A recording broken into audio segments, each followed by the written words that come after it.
A customer demands a stereo refund, leading to a tense showdown with his brother. Earrings spark a heated confrontation while a frustrated customer faces off over a waiting game.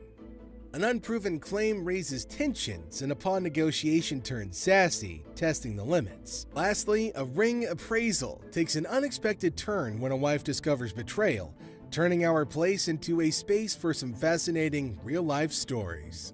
Okay, so check it out. This customer rolls in wanting a refund for a stereo he got from the store. Merchandise. He's not feeling pawn shops and thinks they can't get a cash refund.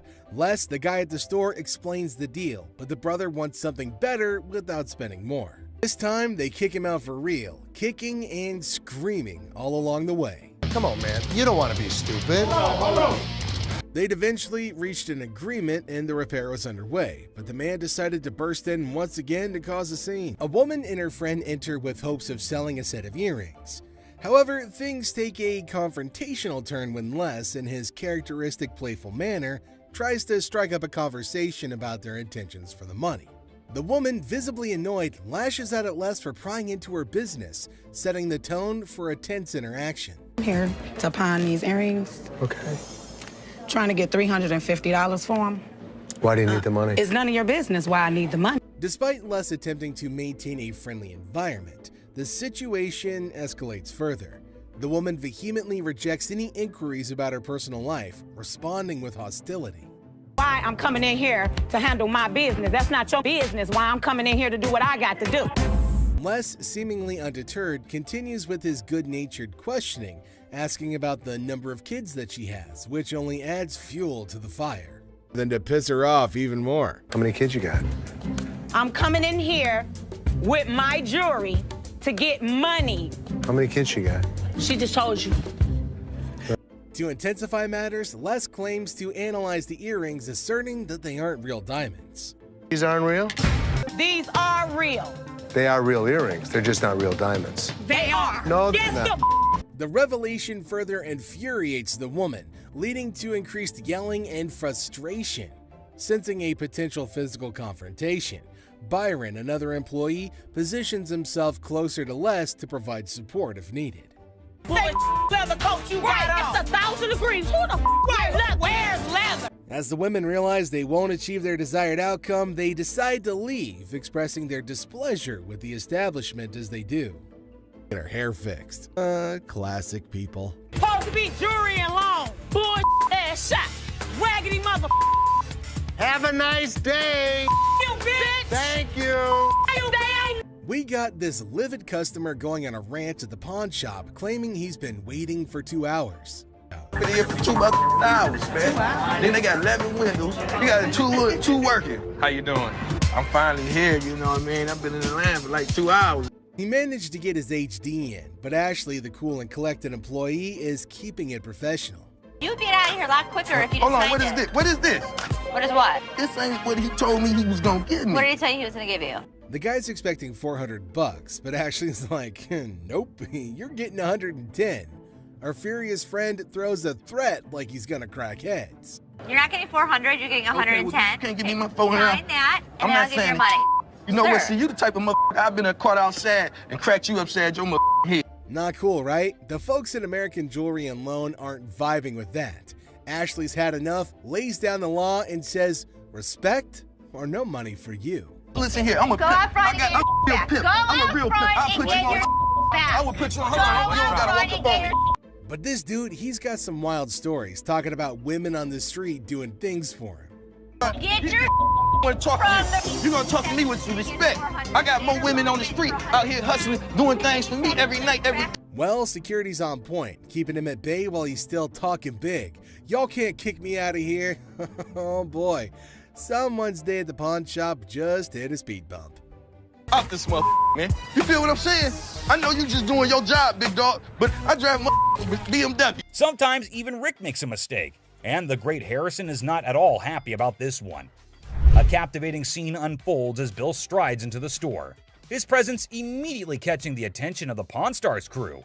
In his possession, he carries a Wells Fargo strongbox, an intriguing artifact that exudes a sense of mystery and historical significance. As if that weren't enough, he adds to the spectacle by unveiling antique balls and chains, further piquing the curiosity of everyone present. Bill, confident in his offering, sets the price at a hefty $2,000.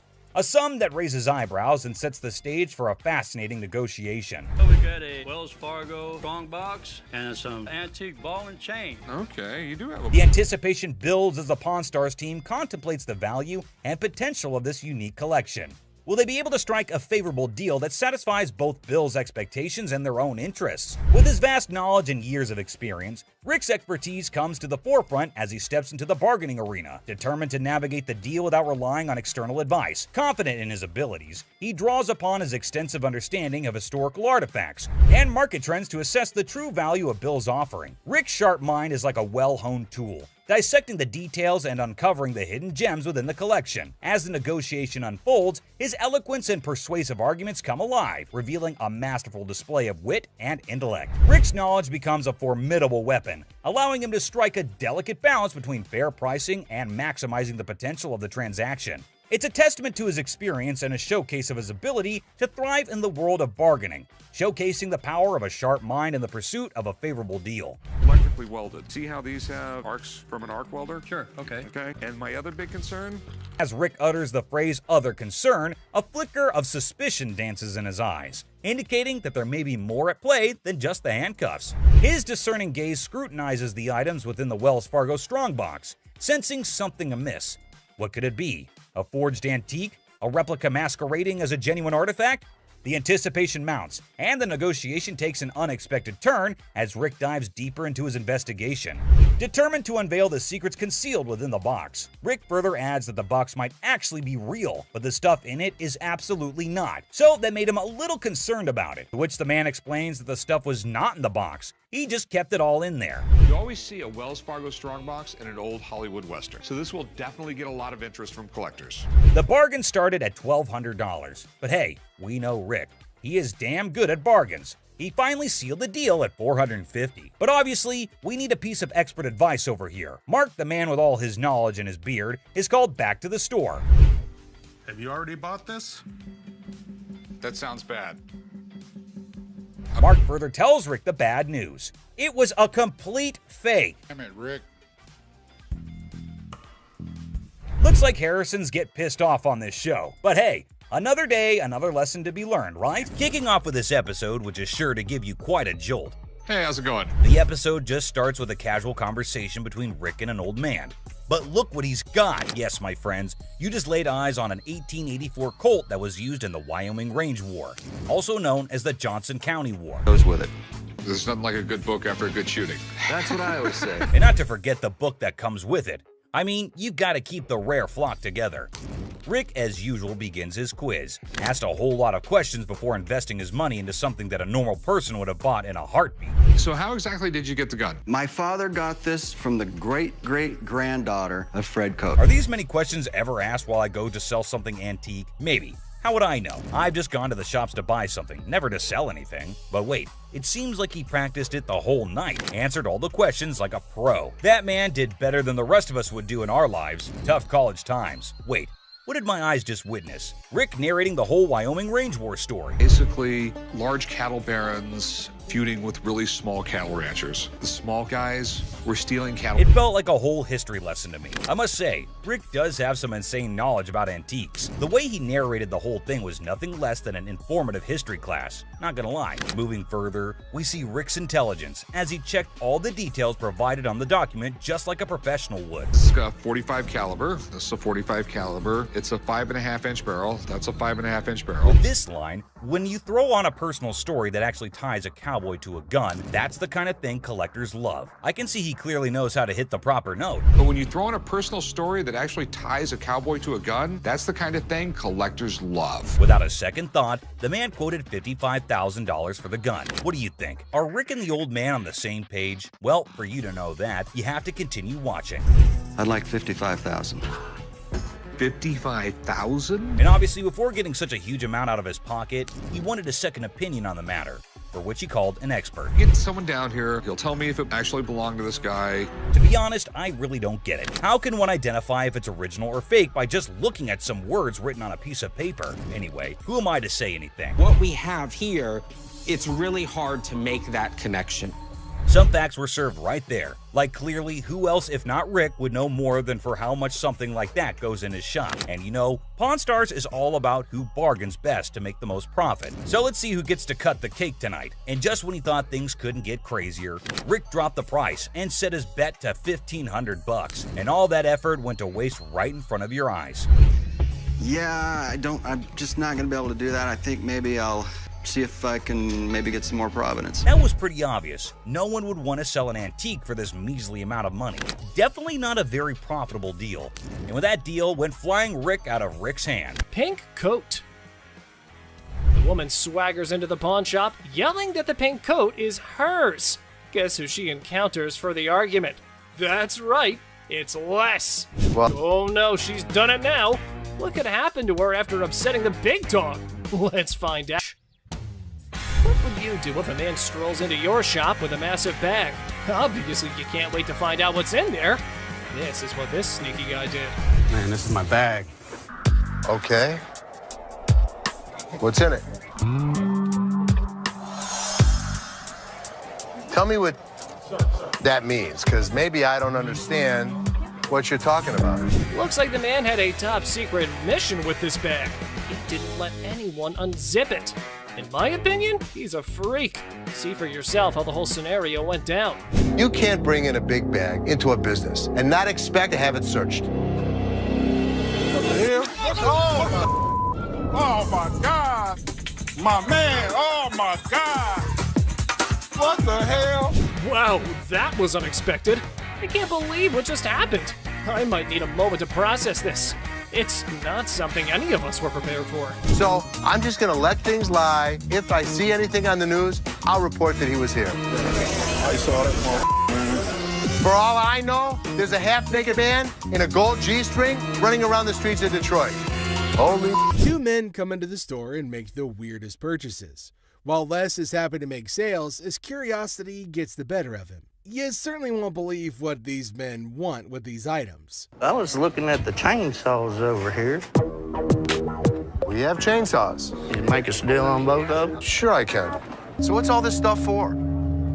Home defense. What? Is that what The you put around zombie your yard? apocalypse is coming. Where other people see weird men, Les sees dollar bills. The veteran pawn shop owner goes into full salesman mode and makes even more profit from the hardcore zombie killers. Zombie apocalypse? But you know what? As long as they were buying, I'll listen to any bull they have to throw at me. Thank you very much. I'll have my guys write you up. I think we got a pretty good zombie kit today. Got us some chainsaws. You know what, Rich? You, get out of the store. Thank you. Thank you. Seriously? You just came right in the middle of my sale like that? We sold it, right? That's right. That's what matters. Yes, it does. I cannot wait till Uncle Les comes back. Well, ask one more time. Did you say get out of my way, you bitch? It's been brought to my attention that you have told Linda to get away from me, you bitch. Prove it. I ain't did nothing. Les is pissed with the gutsy move Tony pulled when he refuses to speak the truth, asking for proof instead. Tell me the truth. I did nothing but sold it, coat to a customer of mine. Les tries to make Tony confess by taking what he considers a softer approach. Tell me the truth and you'll be okay. It don't matter. I'm gonna lose anyway. What's the difference to me? Whatever y'all gonna do, man. What kind of attitude you got with me? It ain't you. Come on, man. You know what I'm going through out here. You know what she's doing on purpose. Do I give a as long as you make the sales? I make the sale. After trying one last time, Les manages to get a confession out of Tony. Well, ask one more time. Did you say get out of my way, you bitch? I told him to be a long bitch. Get the real line. Since he confirmed he did violate the rules, Tony bags himself a suspension. All right. See you Saturday. Maybe. Although he successfully delivered punishment to Tony, Les failed as a boss when he refused to try to know what could have led to the issue. How many chances can I give this guy? Ashley, how many chances can I give you? Me? You. Seth calls in Ashley, Seth, and Karen over to his office to go over the results he got from their mystery shopper. While making rounds through the shop, Les finds out Rich wasn't in his post. Where the hell is he? Rich! Seeing that Rich had left the business in a bid for pleasure, Les calls him over for a chat in his office. I'm looking for you in layaway. Where the hell are you? I gotta sit in layaway all day long and just wait for something to happen? I needed to take care of something that was out on the floor. Les threatens to fire Rich, who had been a loyal employee at the shop for over 20 years. Karen attends to a couple who come in looking to buy a ring. Can I try it on? You sure can. It's beautiful. The lady seems to think the ring isn't the right fit, so she asks to see more before she can make her choice. What about the color and clarity? It's a white gold band. You're looking at about a carat.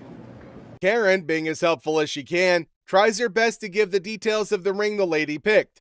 However, she seemed a little bit unsure with the way she was explaining, so Ashley approached with the hopes of helping. Yeah, it's round stones. Oh yeah, these are round stones, and these are all G color VS Clarity. How much about for that one? This one is going 1,000. Karen tries to tell Ashley off since she believed she was trying to snatch the deal away from her. You want to show her this one? Explain it to her. Sure. This is round stones, baguettes in the center here. Could you tell me a little bit about the color and the clarity on that one? Actually, Ashley, here you go. Yeah, these are G color. The radiant of the round diamonds are gorgeous. Ashley manages to snatch the sale by pitching in without consulting Karen, who started the whole thing, leading to her having an even more unfavorable impression of her. Thank you, Ashley. Thank you. Appreciate it. Go ahead and walk over to the window and we'll get it written. Okay, for you. thank you. Thank you. Seriously? You just came right in the middle of my sale like that? We sold it, right? That's right. That's what matters. Yes, it does. The conversation starts normally enough. You might even call it pleasant. Hello. Hi, how are you? I'm good. How are you? The intent behind the customer's visit to the shop is adorable, but the valuation of her gadget is high. It's worth less than $500 to Ashley. How much would she be willing to give to the devoted girlfriend? Oh, I should get yes. This is a pad. I should barely get like 500 for it. I need a laptop. This has happened before. I'm waiting for 20 minutes and Roddy doesn't show up to get this laptop, like if he's on break or if he's gone. The manager that I asked didn't come get the laptop, so I'll just... Leslie decides to fire Justin since his actions breached his trust. You broke my trust. And because of that, Justin, you're fired. I don't know if Justin did steal anything, but you can't have people that you don't trust. This attends to a very strange customer who walks into the shop with an imaginary companion. A man walks into the shop with hopes of trading in his faulty phone for another. Hey, what's up, dog? How you doing? I just got this phone that I bought here like 2-3 days ago, and that... Did you download a camera function? No, it clearly got a camera. Why would I have to download it? Just asking. The customer reveals he didn't bring a receipt with him. A very fatal mistake. Receipt. Just get me enough. That's all I'm asking for. As soon as you give me that receipt, I can see what I can do for you. So Clearly, I have you to need tell to you fix this that or... without the receipt, there's nothing I can do for you. And getting somebody. Rich tries to turn the man away. However, he remains unrelenting. Ago, yeah, you did, cuz. What kind of phone is it? It's an iPhone, clearly. Yeah, but we haven't had one of those out for sale since I've been here in 6 months. I mean, I just seen you in 2 weeks. The customer tried to point out the employee who sold him the phone. However, he outed himself as a liar when he made mention of a time frame different from the one he called out earlier. Yes, I clearly did. Thank you very much. I appreciate you coming on over here. You can go back to selling that computer. No, hold on. No. Don't touch him and let him go. Man, you and your mohawk, shut the hell up. My mohawk doesn't talk. I talked to the manager or somebody. The goatee is the manager, and he's telling you to either give me a receipt or get the hell. Without any evidence to back the man's claim, Rich asks him to take his leave. These phones right here, what about that one right there? Did that one work? Pull the things up over your ears a little because you clearly can't hear me. There, it's off. Phone work. It's a simple question. Does phone work? You know what? Can you go show him how it works? Take a picture out in the parking lot. Having had enough of his rude countenance, Rich asks for help in kicking the man out.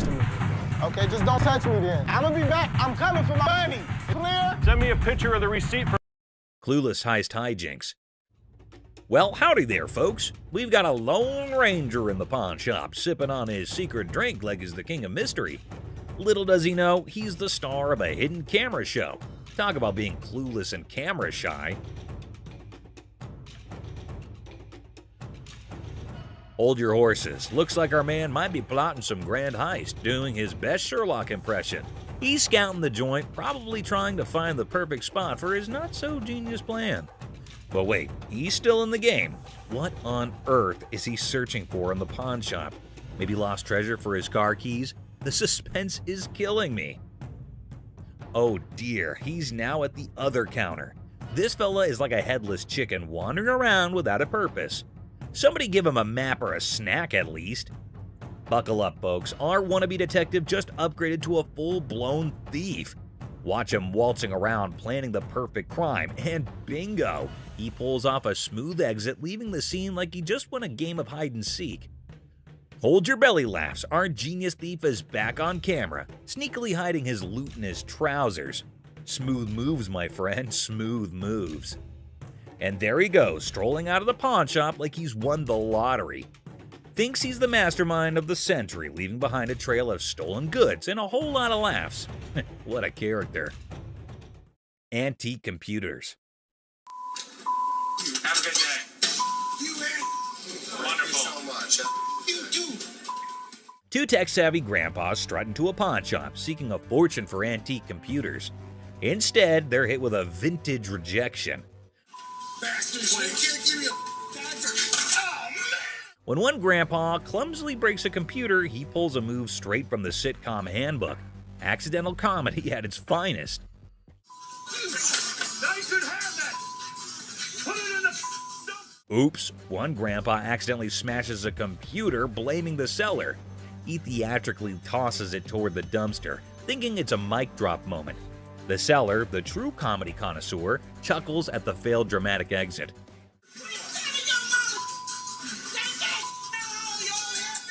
Here comes the queen of sass. A lady emerges roasting the old hillbillies and offering them an A-grade exit.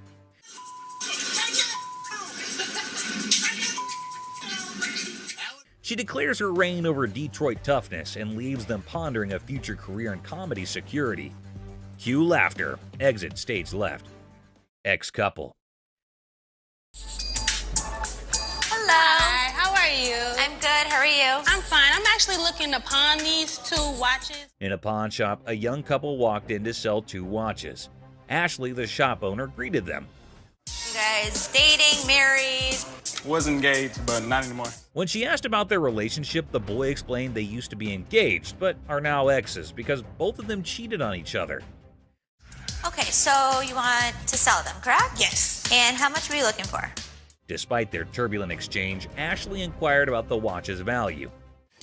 This one I am not interested in because we don't take this brand. You don't take that brand? Ashley noticed the watch's flaws, and when the girl mentioned a particular brand, the boy claimed it was fake. You are more than welcome, to leave that here and we can send it out to get the crystal replaced. As Ashley attempted to facilitate the watch sale, the ex-couple's argument escalated. No, what's she talking to? We ain't got all Were you day. talking to him? No, you weren't. Shut up. The situation took an unexpected turn. You never had no life before me. I won't. You never had no life before me. Girl slapped the boy, turning the pawn shop into a battleground of emotions. Had no life before me. Let's go. Let me go. Let's go. Let me go.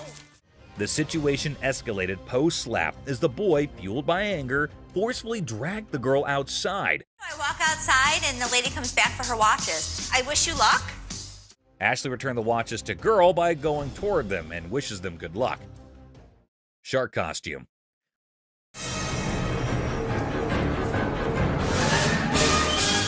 A fantastic character, half man, half shark, enters a pawn shop. Yeah, I'm a professional mascot during the daytime. At night, I'm a dancer. Claiming to be a daytime mascot and a nighttime dance sensation.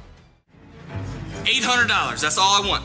This guy is so bizarre. Les, skeptical, questions the shark man about his $900 financial request, leaving the room stunned. Don't they have those in Halloween costume stores? Les dismisses an awesome shark costume as a Halloween costume, but Rick takes it on, turning the pawn shop into a makeshift underwater comedy club, despite Ashley's rejects due to an unpleasant odor. See? It works. $800. Les, a pawn shop owner, is captivated by a customer who demands $800. You're missing a speeder. Oh my God. But when he reveals his naked self, Les's jaw drops. Hey, where's Ashley going with the naked guy? Tom, between amusement and disbelief, Les performs the quickest eviction in pawn shop history, leaving the customer high and dry. Ching Chong TV. Girlfriend's about to fly back home without me. I have no money. It's the only way I'm gonna be able to go. Right. I want $200 for it. 200 for that? A hat-wearing kid strolls into a pawn shop, hoping to score $200 for his TV. The seller, feeling frugal, counters with a generous $15. What brand is that? Ching Chong. The boy, trying to lighten the mood, drops a Ching Chong brand joke, turning a place into a comedy club for skeptical sellers. 200 for that? Yeah, never gonna happen. 13-inch TVs, I sell them for $15. Our persistent TV peddler keeps pushing for more cash for his 13-inch Marvel, but the savvy seller sticks to his guns at $15. Come on, please. I don't want to get stuck in a tray. The boy, desperate to impress his TV-loving girlfriend, gets sadder than a clown without his makeup. Girlfriend's about to fly back home without me. I have no money. It's the only way I'm gonna be able to go. Right. I want $200 for it. 200 for that? The seller, unamused, directs him out, ensuring love won't cost him more than $15 today.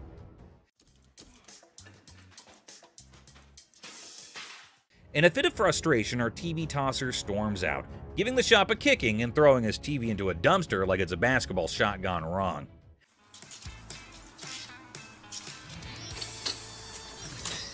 The seller, shaken but not stirred, mutters, "Idiot," and commands him to exit. You're gonna make me leave? Pretty much. Get the f out of here. Get off my property. Asserting his control over the TV-tossing theatrics. It's a dumpster-diving comedy masterpiece in 3 acts. Brain, not brawn. I got a loan on my wife's ring. Yeah? And when I first started coming here, I got a VIP card. I got more on the loan. Now you guys put me to a gold card, and I get nothing out of it. A bald customer, frustrated over a loan on his wife's ring, seeks resolution from the manager over a VIP card upgrade and the perceived lack of benefits. Tensions rise as they discuss the situation. No, the VIP is the gold. They're both one and the same. We offer a promotion at American Joy and Loan. It's called a Gold Card membership. It gets more money in people's pockets if they want to get a loan and allows you to save money if you want to buy something. The pawn shop employee tries to explain the Gold Card system's benefits, but the customer remains frustrated. I am hearing you, but you're not listening to me. Tensions rise as the employee insists on the procedure, leading to anger, questioning, and physical comparisons. You think this is funny? I don't think it's funny. I think that there's something wrong when you start hitting your head against the side of the window. Creating an atmosphere of animosity and miscommunication. What are you going to do about it? I'm not going to do anything about it. What are you going to do about it? The customer and employee engage in verbal sparring, escalating tensions. You need to get out of my face, bro. I'm sorry, let me scoot back. Really? The guard asserts their position, urging the customer to step back. The customer refuses, escalating the confrontation, leaving the atmosphere charged with hostility and unresolved conflict. Hell no. You want some? Whatever you got to bring. Come on. The customer's unwelcome invitation intensifies, leading to an unresolved atmosphere. That's what I thought. The customer's confrontational tone suggests a potential fight, escalating tension and the possibility of a physical altercation. So this customer walks into the shop with this antique necklace, claiming it's been passed down through generations. Can you help me, sir? I'm trying to get a nice deal on my antique necklace. It's been passed down from generation to generation. My grandfather gave it to me, okay? Les isn't exactly doing cartwheels because this necklace isn't blinged out with diamonds or gold, just some crystals. But the customer's on a mission for a sweet deal, even if it's not a precious metal masterpiece. My grandfather gave it to him. But Les, being more into precious metals than history, isn't interested. So how much can I get? Well, you can't get anything. It's not diamonds, it's not gold, it's just crystals. Now hold up, Les spots the customer's rings and gets that twinkle in his eye. But the customer's all like, I want a deal on the necklace, dude. Les, though, is playing hardball, saying they only dance with precious metals. No crystals invited to this ball. Customers' rings catch Les's eye. I'll take your rings. Rings ain't for sale today. How much would you pawn this for? I won't take that in pawn because we only take precious metal. Now, cue the shouting match. Back and forth negotiations, but it's like a standoff and no deal is going down. Now, take it. Well, I think you need to work something out with me, man. What he standing here for, man? Tell me, brother. It's antique, man. Nope. The customer tries negotiating with Les, but no deal is struck. The security, though, offers a deal of their own. Customers are not thrilled, yelling about deals and fairness. It's a bit of a scene, you know? But here's the twist. Les finally gives in and says, "Alright, give me those rings." Customer storms out, still yelling a bit. Whew, man. Antique shop life. Am I right? I'm antique, bro. I don't want to talk to you. Me and you. No deal. Deal. No deal. How much you gonna give me for? Let's talk about it on the way out the door. Hey, hold on, man. Hold on, bro, man. Hold on. I can leave on my own. Hey, what's up? Big fella? Have a nice day. Gave me something. Give me the ring. I'll take the ring in pawn. Don't worry about it. These two guys roll up to the pawn shop claiming they got hustled out of their laptops and dropping hints that a shop employee might be in on it. Tough back. There's two guys out here that are saying they were scammed out of their laptops. Les, the big boss, gets called in to handle this mess. As the duo spills their story, turns out they handed their laptops to some lady outside the shop, lured in by the promise of cash and laptop return. Tell me. She pawned 2 of our laptops, and she told us she was gonna give us the money and the laptops back because she knew somebody. Les is legit shocked. These guys expecting help after a sketchy deal? Nah, no way. You can see it on his face. Neither. Okay, wait, you pawned something? Yes, she had the ticket. When did you pawn it? Today. Now the guys want Les to switch the ticket for the laptops, but Les is playing detective. He's like, when did this supposed pawn deal go down?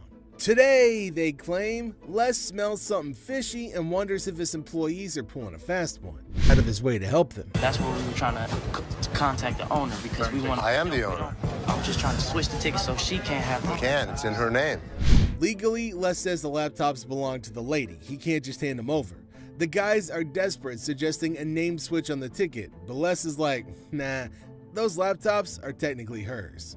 I wanted to know if I can't do it because, according to law, they belong to her, not you. Oh my God, Sal. You just Okay, so Les is in the mood. If they can ID the employee involved, he'll hand back their computers. They leave, but they can't deliver, depending whoever the employee is. If you can find out which one of my employees, you give me the guy's name, I'll give you the computers.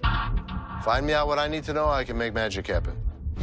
Les, a pawn shop pro, suggests they hit up the cops and file a report. Guys are desperate, try to negotiate, but Les shuts down any rule bending. Every transaction we did today is still accounted for, so it's here. All you guys need to do is fill out a police report. We can handle it that way. Les shuts down any notion of bending the rules, highlighting that their laptops belong to the lady. any way I can just switch the name. No, because they're in her name. They technically belong to her. And they don't belong to her. Les makes it clear they're not getting their stuff back without paying for it. If any of that. Inside job, and once we figured out, we came back and trying to tell you. No, that's not the way it went. That's not the way it went. The way it went was, you pawn your laptops to this pawn shop. Les drops the truth bomb. No laptops without paying. It's a lesson on greed. Here's the way it works. Nobody gets out of pawn without paying for it, and nothing goes out the back door. The boy still thought, hold up. So this dude walks into the shop all chill, just looking for some help with the table. But out of nowhere, he switches to R-rated mode, throwing around some colorful language. Let me lay on this mother. This is a sex table? Damn, I'll get some on this mother boy. Come on, Ashley, man. Les isn't having any of it. Bitch, that's who I've been screaming for. Come here. Get your ass over and shut up. He's like, Ashley, we need backup. Shut this down. Now it's getting wild. Dude is on a bed. There's commotion. It's like a party, but not the good kind. Get kicked in the face? Look, let me ask you something. No, you be quiet. Look, come this way, baby. If you let me, I'll be slapping that ass. Les steps in and drops the truth bomb. We're not turning this place into a free-for-all. But hold on, he's not just playing referee. There's the threat of a face kick. Yikes. Really? We don't think so? You don't disrespect my daughter-in-law? Les isn't messing around. He tells the customer to get off the bed, making it crystal clear, don't mess with my family. His family. I'll tear that up, boy. I'll tear that up. Tear that out of here. Understand that? The customer throws out an apology, but man, what a scene, right? I'm sorry, man. I'm sorry, Les. I'm sorry. Golden State Warrior ring. I just got engaged, and I heard you had a 75 Golden State Warriors ring, and I was thinking that would be perfect for my fiance. This man came into the shop to buy something, which is odd because most people come into the shop to sell something. This man, on the other hand, was interested in Rick's 1975 Golden State Warriors ring, but Rick was unable to but laugh at this. Rocco, will you grab me that ring? Sure. That is a brave man that would give his fiancée a championship ring. Even though Rick keeps on laughing, asking why the man is giving a ring like this to his fiancée, we understand that the buyer isn't pleased with Rick's antics. So what I did was I brought pictures of another 75 Golden State Warriors ring. The buyer produced photos of another Golden State Warriors ring and attempted to match them, which they did. Then he asked if it was a genuine diamond and if Rick had checked it. Rick told him that the stone was genuine. Perfect. Have you tested the diamond? Oh, yeah, it's a real diamond. It's a real diamond, okay. The buyer then proceeded to use his own tester to determine whether or not the diamond was genuine, as he was a collector and dealer of sports memorabilia himself. But as he went to test the diamond, it didn't pass. It's not testing. That's because you have a really cheap tester. So Rick stepped in with his own tester, which of course revealed that the diamond was genuine. Even though Rick was irritated by the whole thing, he chose to be courteous to the man. First fine on mine. Okay. I will trust that. The buyer requested for the amount after the ring had been tested, which Rick believed to be $11,500. The purchaser, on the opposite hand, had a budget of $5,000. Any 11 grand, that's what I can do. That's your bottom line? Yeah, okay. Best price. Because Rick refused to go any lower than $11,000, the buyer was forced to leave the business unhappy and empty-handed. I didn't think he was going to go 5,500, but I thought, he'd work with me a little bit, but he seemed like he wanted to punch me in the face. Wells Fargo's safe deposit box. What do we have here? Well, we got a Wells Fargo strong box. This man arrived with a Wells Fargo safe, an antique ball and chain, and a couple ancient handcuffs. The seller was asking roughly $2,000 for everything in the package. All right, well, tell me about these things. This ball and chain right here actually comes from the Human Prison. It's the oldest prison in the state of Arizona. Folsom Prison was Arizona's oldest prison, and the handcuffs belonged to it since the late 1800s. Here's my concerns. When they forged chains back in the 1800s, it was just hot welding together. At that time, it was all performed by the blacksmith, but the chains that the man brought in were all electronically forged. Not only that, but Rick had another major problem. Never in the history of any prison did they ever have their name put on the balls. What Rick was saying was that everything the man brought in was false, but the seller was not ready to believe Rick. It's fake. What makes you an expert on this stuff? I've been buying and selling this stuff my entire life. Even if the contents of the package were phony, there was a chance that the box itself was not. So Rick made a deal for the box and left the rest. Box, I'll give you $400 for it. I want $1,200 for it. No, you don't. And the transaction was completed for $400.50. The seller left, and Rick subsequently decided to consult with an expert about what he had purchased. Okay. 19th century strongbox, Wells Fargo. Following a thorough examination of the box, the expert asked Rick the following question. First things first. Have you already bought this? The box was just as false as the other items Rick did not purchase, and the expert agreed. It's a complete fake. Damn it, Rick. Mystery guy.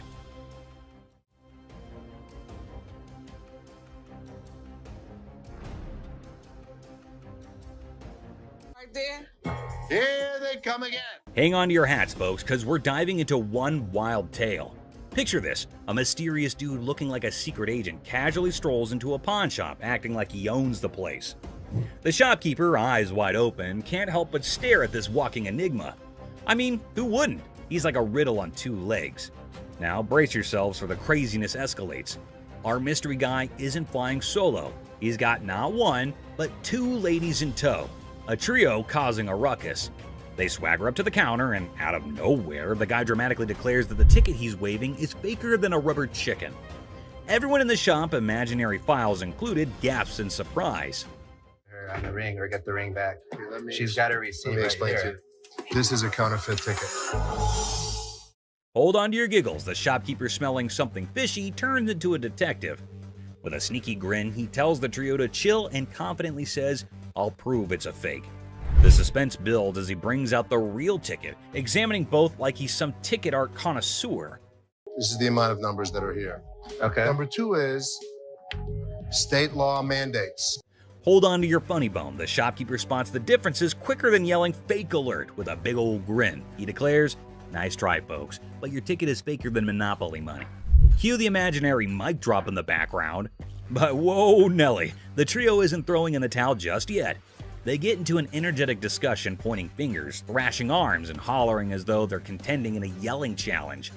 It resembles something out of a sitcom, and you can't resist the urge to chuckle at the idiocy. In the grand finale, our mysterious guy and his partners in crime admit defeat. Looking a tad embarrassed and probably feeling a smidge silly, they storm out of the pawn shop. The shopkeeper, now a hero in counterfeit ticket detection, is left with a bunch of baffled onlookers.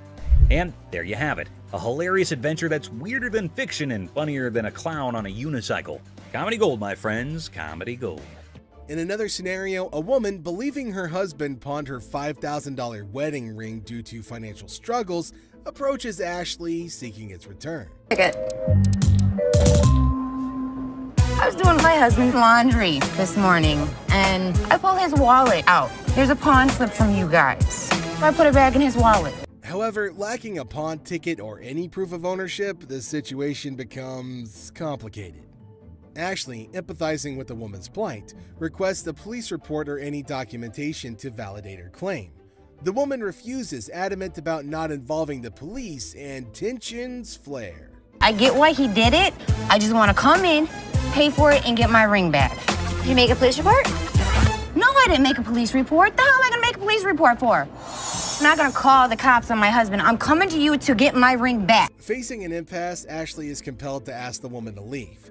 The exchange becomes heated, and Ashley insists on her departure, prompting the customer to leave the store. Your butt out here and you assist me out. Please, bring it. That's all I want is my ring. That's it. It isn't Take that hard. your pretty little feet, walk your pretty little legs out of here. You are nuts. Just go back there and give me my. How hard is it? You can't just go back there and type in a name? Do you shut up for a second? Never shut up. Get the hell out of here. No. It's time to go. Up yours. We've got this customer dealing with some money woes and trying to hustle up a quick $100 by pawning his stuff. Issues that needed solving post-haste. I'm trying to get all my stuff out. So, what are you looking to do with that? I'm looking to get $100 for it to help me out. But here's where the plot thickens. The guy's asking for a Benjamin, but all Seth and Les can dish out is a humble $10. What the hell is that going to do for you? $100 will help me move my out. It'll feed my dogs if I have to, wherever I find. Our seller buddy thinks that $10 isn't going to cut it for his grand plans, like moving out and feeding his dogs. You know, fair enough, but that's the best they can offer. He tries to haggle for $50, but Les shuts it down, giving him a reality check. That's all Seth and Les can offer. What the do you mean it's going to be a good start? The $10 isn't going to be. Why couldn't you do 50 for this? Now, here's where things take a wild turn. Instead of just taking the tenner, our friend gets all sassy. Les, not one to take disrespect, drops the cash on the counter, and you won't believe what happens next. Disrespecting me, trying to hand my back to me. I'm not having that. No. Are you kidding me right? The guy refuses to pick up the cash, calling it disrespectful. Or to do this, that's disrespecting you. What the is your problem? Les, not having any of that nonsense, lays down the law. Pick up your money or hit the road. But our stubborn friend goes all, Pick it up. You want to treat me like a bitch? You're going to be the bitch. Pick my up. Pick my doll up. Are you insane? This dude walks in with a ring, wants an appraisal, but little did he know his wife was about to unleash some serious drama. Ashley's just trying to do her job, and suddenly, bam, it turns into a full-fledged soap opera. Right here. I also wanted to know how much you guys will give. This dude is literally sweating bullets, and his wife ain't having any of his nonsense. She calls him out for pawning her ring without telling her. What are you doing? He wanted an appraisal on this ring. On my ring? I'ma go grab me some popcorn, cue the drama. Bull. Why'd you take my ring? You're a liar. You needed bike parts and didn't have the damn money. And all of a sudden you got my damn ring. Oof, she slaps him not once, but twice. Ouch. Ashley's just standing there probably thinking, what in the pawn shop drama is going on here? Once. Wanted to know how much it was worth, that's all. Why'd you take my ring? I gotta say, no need for security here, the wife's got it covered. She demands to know how much the ring was worth, and the poor guy's just apologizing left and right. The drama here is so intense, it's like a reality TV show unfolding right there on the spot. Couple reaches home. And I am dumbfounded. You're a idiot. Well, Yeah, he's it's the one that hers. gave it to me. That's hers. Just give him the ring. Thanks. Okay, hold on. This customer's on an entirely different level. Picture this, she walks into the shop wearing the coat that she wants to sell. Classic Shannon move, am I right? I'm good. How are you? I'm Shannon. Hi, Shannon. How much would you give me for this? How much you want? At least 1,000. Les asks her how much she's looking for, and Shannon's like, at least $1,000. Les throws out a cool 100 and she loses it, saying she wants more. 100 for this motherfucking coat? I want more than 100. But she claims the coat's made of fox, rabbit, bird, whatever she feels like saying. Made of. Ma'am, You got me up. it's Fox. This is a rabbit, a bird, whatever the I want it to be. So the guys, being who they are, decide to troll her a bit, and Les even pulls in a fur expert who says it's worth $1. You gonna give her more than $100 on that? I would give her more than $1. What the $1? Hell, who the is he? He's my fur expert. Shannon isn't having it and causes a scene. Security gets involved, and she's out the door. Security too? There you go. Oh! Y'all motherfuckers don't know who y'all with up in. A female customer arrives claiming that her niece purchased a lovely earring from the store. However, upon closer inspection, she discovered that a diamond was missing. The catch? You guessed it, no receipt. Without proper proof of purchase, she hoped to return the earring and secure a refund. But in this next episode, this person walks in with a really interesting gun. But how interesting? You're about to find out. Yeah, it's like something James Bond would wear. Yeah, right. You just saw that, huh? But that's not out of a James Bond movie. That thing is as real as it gets. What can I help you with? I'm here to sell my ring pistol today. Well, you know how a gun never stays in the shop for long, be it whatever shape or size. But this thing is something I've never seen or even heard of before. Have you ever seen a pistol ring? Boy, you're looking at it right now. This is something definitely worthy of adding to the antique collection list. Come on, you have to agree with me. Everything about this pistol ring is antique, from loading it to the trigger to its hammer. This thing is a killer. Literally. You know what? If I ever went undercover on a mission, I would definitely carry this cute little devil. James Bond, we just found your vibe. And I know Rick would agree with me too. Yeah, that man seems very particular about the price he's going to ask for that dangerous ring. I'm looking to get $9,000. I'll use it to buy some of the things I collect more often. I personally would wear that ring everywhere. It's an all-in-one combo, kind of a hidden treasure who can double up like your personal bodyguard. It's unreal how cool this thing is. But hey, did Rick just contradict me? Wear them just for fashion. Damn. Rick has got a good sense of humor, not gonna lie. Seriously, getting hit by that mini pistol ring would definitely hurt your ego hard, man. It's also seriously a gun. I mean, it would really hurt getting shot with this thing. And oh, I kid you not when I say that the man clearly did his homework right. He literally asked for $9 grand in the blink of an eye. I mean, that piece truly is a showstopper. But that expensive? Damn. $9 grand. They're pretty rare. So what happened is that the deal took an intense turn, and Rick, being the smartest in this show, had to prove it. So before finalizing the deal, he wanted a bit of expert advice. I mean, that's always better than regretting later, right? So let's see what the expert had to say about this antique pistol ring.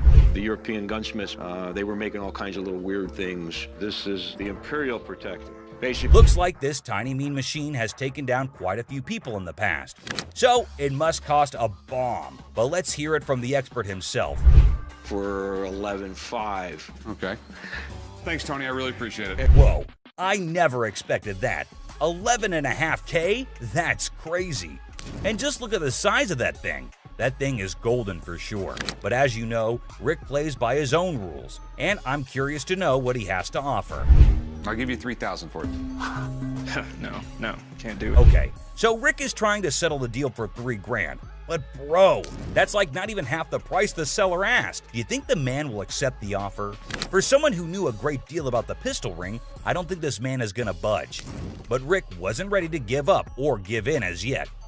So, do you think they'd both settle on the same grounds? Who do you think is gonna win this round? Well, let me put your anxiety to rest, for here comes the moment you're waiting for. As amazing as this thing is, I'm sorry, I just can't do it. And just like that, Rick missed the chance and saw the extraordinary collector's pride walk right out of his door. But what happened in this next episode is even crazier. Working with an instrument maker and got really interested with the harmonica. You know how music instruments can be great collectibles. In which case, what do you think about an ancient instrument that has an emotional connection to it? Does it help double up the price? Well, I don't know about you, but I have never seen a shining gold M Hohner harmonica. We've all played a harmonica once in our lives. Right, we have. And we thought we were good at it. So for those of you who don't know who Matthias Hohner is, here's a quick history lesson for you. Hohner was a trained watchmaker born in Germany. And his company, Math Hohner AG, is the oldest and largest producer of harmonicas in the world. If you want to know more about this masterpiece, here's Rick for you. So apparently the watchmaker was so blown away by the piece that this is what happened. So he saw the writing on the wall, but he was also working with an instrument maker and got really interested with the harmonica. Rick's knowledge never fails to amaze me. There's no question that he is a master of his job, and his trade skills are even better. But is this going to be a jackpot or a lost cause? Before Rick states his price, he found a problem with the musical piece. We get in the ballpark. Okay, all right. It's plastic, and it's not in the greatest shape. I don't know, it's not too bad a shape. The cardboard's coming off. Oh no. That's going to majorly affect the price of this beautiful piece right here. So while the seller was holding on to a grand $500, what Rick pitched was unbelievable. Here's $75 for it. It cost $75? Wow. I would feel humiliated if I was that harmonica right now. I mean, come on, man, it's not that bad. But what can I say? Rick knows better. And the seller wasn't ready to back up, and even had a genuine reason for it. $1 to fill my truck up with gas right now. I can't take 75. I find the man reasonable. The least you can do is compensate his gas. But as you know, there are no emotions involved in business. Rick's not taken aback by anything, and sticks with his price, but he failed to grab the deal. I think he wouldn't mind much though, because the harmonica was plastic, and it was also peeling off in some places. So sadly, the seller needed to go back home with the broken instrument, and he couldn't even make enough money for gas anyway. Next up, we got this interesting thing that you'd never expect at a pawn shop. The guy just pulled in the parking lot with a boat he wants to sell. So Chum and I... Yes, it's a freaking boat! What you're looking at is a 1958 Sea Flight Glastron, and this is no common sight, y'all. Rick and Chum came to take a look at the huge and fascinating boat, and it looks like they already like what they're looking at. 57 Chevy, didn't they? Sure did. Is it a convertible? And how could something start without Chumley's irrelevant questions, right?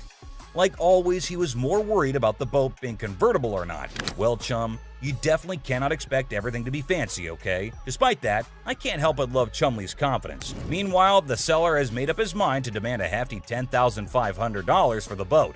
Let's hope he can make just as much from the master of negotiation. And this time, the item in question was a timeless beauty, created in 1958, standing tall, defying the effects of time. Whoever maintained it surely did it with the utmost care and dedication. Great work right there, but I think someone is already getting busy coming up with the numbers. It looks just like the 57 Chevy I got for the old man's birthday. It's definitely tempting because Rick's already deciding how he was going to pitch this look-alike a 57 Chevy. this Glastron boat is awesome, but boats are tough to sell, so it has to be a home. Like he already said, boats are money pits. I mean, nobody would want to keep this huge boat in their homes as an antique.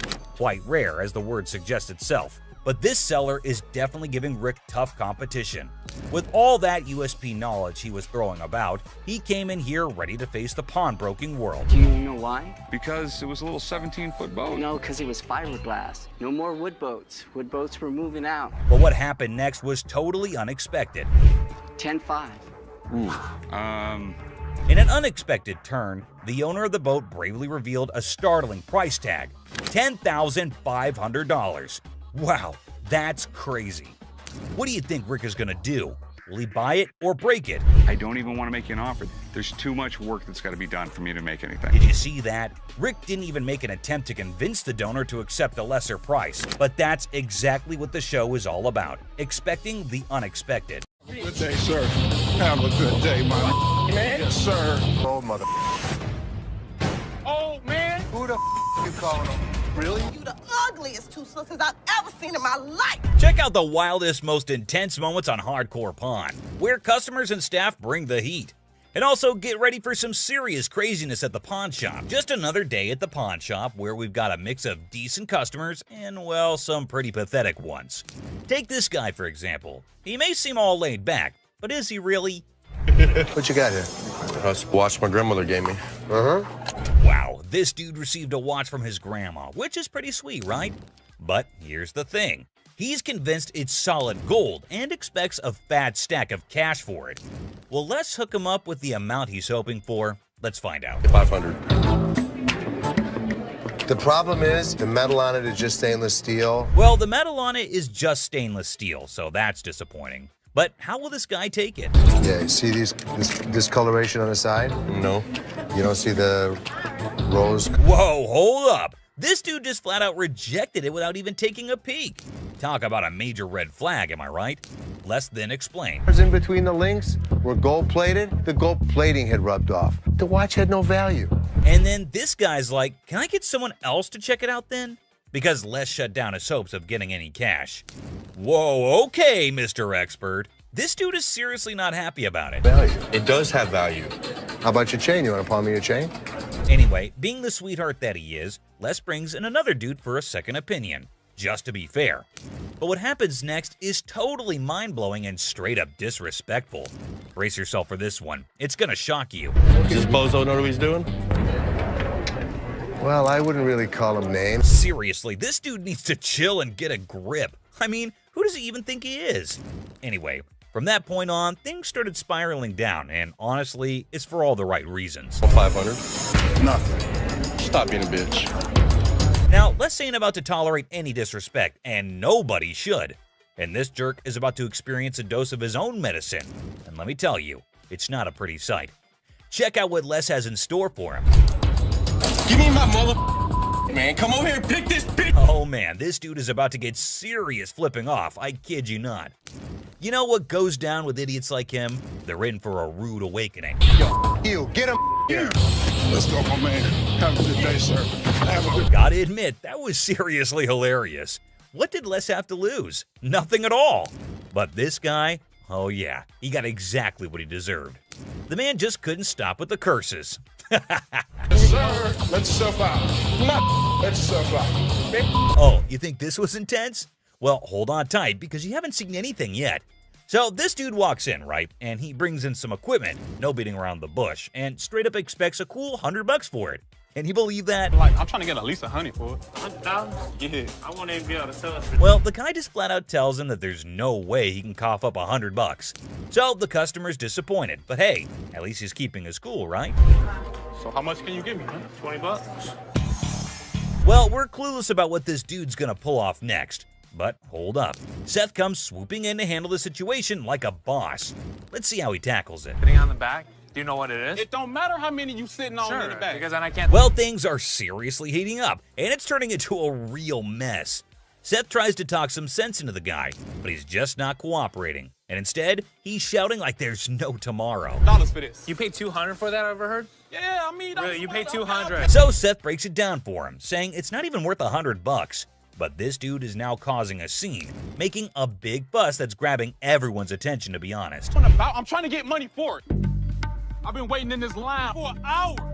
I need more than two. This guy seriously needs to calm down. He's dropping way too many curse words. And honestly, it's gonna be his one-way ticket out of the shop. That's when Les steps in to take charge. Let's see how that plays out. You gonna do old man? Who you calling old mother? Old man? No way, he actually said that? Like seriously, what the heck? This guy just keeps digging his own grave, making the situation even worse for himself. Brace yourself, because what he does next is gonna leave you absolutely stunned. Really, mother? I got this. I got it. You wanna give me more than what? Oh my god, seriously? Can you believe it? This dude actually tried to mess with Les and thought he could get away with it without being kicked out. That's some messed up behavior right there. Like, what on earth was he even thinking? Wait for an hour. Really? Me? You. Well, he totally got what he deserved. But guess what? That's not even the end of it. Brace yourself for this next one. So, this lady strolls into the store wanting to treat herself to a fancy watch. She's all sweet and ready to drop some cash. What could possibly go haywire, right? This will be good. Okay. This one. This is really pretty. Now, this lady is seriously contemplating whether she should go for it or not. So, what's your take on it, guys? You think she'll end up taking it or not? That's really pretty. It's really pretty. Good on you. That was 100. 100? Okay. She went for it. Well, everything's going pretty darn smooth so far. I don't want to jinx it, though, so let's just wait and see what unfolds next. Here. No. What is this? It's a $100 gift card. $100 gift card? Hold up. Is that for real? She whips out a gift card with all this confidence, and hey, is that some kind of new payment method now? Ashley looks totally baffled by this turn of events. Not a gift cards. What would you call it? It These says are preferred customer. Right. Man, this lady is already super worked up the moment Ashley spills the beans that it's not a gift card. And she goes on to explain the situation. Talk about major agitation right off the bat. It allows you discounts on the sales floor. You can't swipe this card and apply. This lady is seriously caught off guard and maybe just can't handle the fact that it's not a gift card. And well, she's getting a bit too aggressive, folks.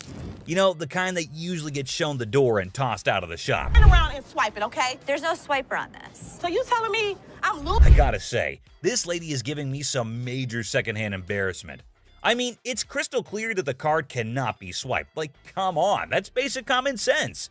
But no, this woman just kept on making a complete fool out of herself. I don't understand up in here, okay? I'm not about to lose, hold on one second. Let me explain this to her. Man, the way this woman is yelling, it won't be long before she gets the boot from the pawn shop. This customer is completely unreasonable, dude. But hey, props to Ashley for still trying to explain things calmly and patiently. Where do you see a swipe thing on this? Do you see a Someone needs to rein in this woman because the way she's throwing a fit over a gift card is seriously ridiculous. I mean, does she not even realize how foolish she looks?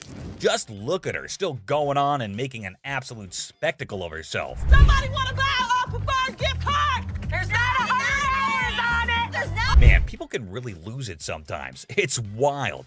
And last but not least, we get this other dude who goes absolutely bonkers. But here's the kicker. It's not about something he wants to buy or pawn. Now, you might be wondering, what on earth set him off then? Well, keep watching to find out. Hey, how you doing? I'm here to buy an engagement ring. No kidding, this guy is actually here to buy an engagement ring. Whoa, that's some exciting news, isn't it? Les coolly presents a selection of engagement rings, and you'd think everything would go smoothly, right?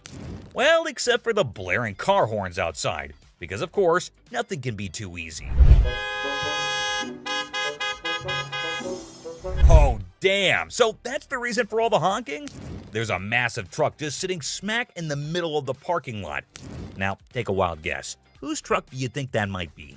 Come on, give it a shot. It's not rocket science. Semi-truck. And then it's white gold. That's me. Sir, can you... Ding, ding, ding. It's none other than this guy. So Les politely requests him to move his truck from there. And what do you think his response was? Find your place to park? Oh man, come on now. I'm in a hurry. I can't be moving my truck in this. Yikes, did he seriously say that? I mean, how do some people not have basic common sense? Did he genuinely think he was doing the right thing? Les is clearly not putting up with it, and you could totally see that. You don't have an option. You have to move your truck. I'll be more than happy to show Can you believe this guy had the nerve to straight up say no? Well, let me tell you, things are about to take a turn for the worse for him. But just when he thought he couldn't dig himself any deeper, he goes ahead and proves you wrong. Why are you so rude? I'm not moving the damn truck. Byron, take over. Well, obviously he's about to get kicked out, and trust me, you gotta watch this. It's absolutely hilarious. Move the truck. Come on, man. That's wrong, bro. Next time, parking on the freeway. This dude should be totally embarrassed about his behavior. And oh boy, he didn't stop there. He just kept on going. And the last straw was this. Move your truck. Silver Surfer. Oh, guess what? We've got a bona fide comic enthusiast here. Big surprise. Like, who isn't, right? Well, this guy's taking his passion to a whole new level. Feast your eyes on what he brings in. That's the Silver Surfer. Silver Surfer. Life size. Tell me about it. Well, this was a display for the Fantastic Four Rise of the Surfer movie.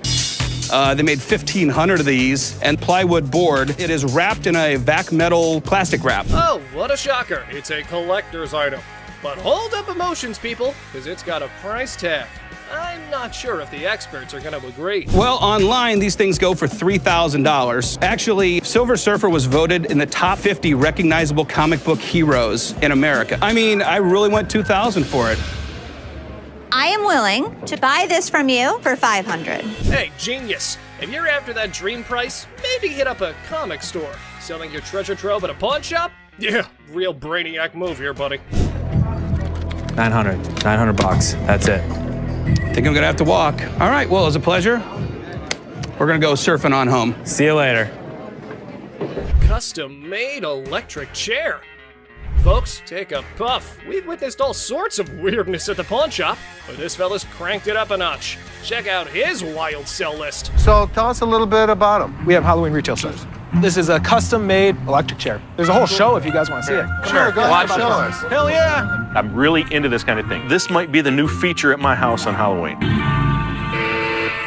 Oh, just what we all need. A bedside toy that screams Halloween 24/7. No biggie, except it's art, not like living in a slasher fic or anything. So we're looking to get about $8,000. Brand new, they're just above $9,000. And that makes a lot of sense. Right. Buy a used one that's 6 years old. Well, the cool thing about this one is that they don't make them like this anymore. You're right, they don't. The new ones are digital. Well, guys, Mr. Ambitious over here is dead set on this mystery item. Heaven knows what his grand plan is, but Les has a style for a bargain. Thank you very much for bringing Thank it you. in. We appreciate it. Damn it. I'm a little disappointed that I gotta schlep it back home, but you know, with Michigan being, you know, like the #1 state for haunted houses and attractions and things like that. Elephant skull haggle. Oh, guess what? No fancy sofa, no blingy ring, and no one-of-a-kind car to pedal? No worries. How about you trade an elephant skull for some greens? Because that's normal, right? Skull of an elephant. Really? Very unusual. It's very unusual. My best friend had it, passed away, and I inherited this one. It's where the tusks were. I understand that. It came from Africa? Yeah, right. Well, I So- can promise you nobody has ever brought in an elephant skull, ever. That I can Little tell you. unique. Ever wondered where one finds a thing like that? Well, surprise, surprise, there's a thriving market for massive elephant skulls. Yeah, you heard it right. Skull heads. 1,000. That's as low as I'm gonna go. Let me talk to my elephant expert. Africans are buying now for $2,300, and the Asians are $1,900. The good part was, it's worth the money. There is a demand for elephant skulls, but I'll be damned if I'm giving it away. Okay, peeps. When Les locks onto something, prepare for a solar eclipse, because he's not releasing his grip. Anyway, there's a plot twist in this pawn shop drama. I got $700 $100 bills waiting for me. $750. $700. And if you think it's worth $50 for you to schlep it home, It isn't. Schlep it. It isn't. Schlep it. I'll give it to you for $7. You got a deal. Thank you very much. Thank Come you. right Thank over you. here. We'll Thank take you. care All of right. it. All right. Yeah. Mark, thank you. Bone Rattler. Okay, people, the granddaddy of speed in the house. Ready to snatch up a drag racing car from the pawn shop? Who knew shuffleboard was just a warm-up? This guy is an expert. He knows all about drag racers. So does Jeff. Jeff is my jeweler, but he's much more knowledgeable with engines than I am. The guy that sold it to me said it cost him $85,000 to put it together. Probably clipping along at about 250 miles an hour. Fire this puppy up. I don't know how to start it. Gather around, youngsters. We got a drag racing sage here, boasting a mere 30 years under his belt. So the wisdom dump is here, as he schools the pawn shop owner. You know how to start them? Sure. I knew you did. How long you been racing dragsters? For about 30 years. Oh. You ready for this? I'm ready when you are.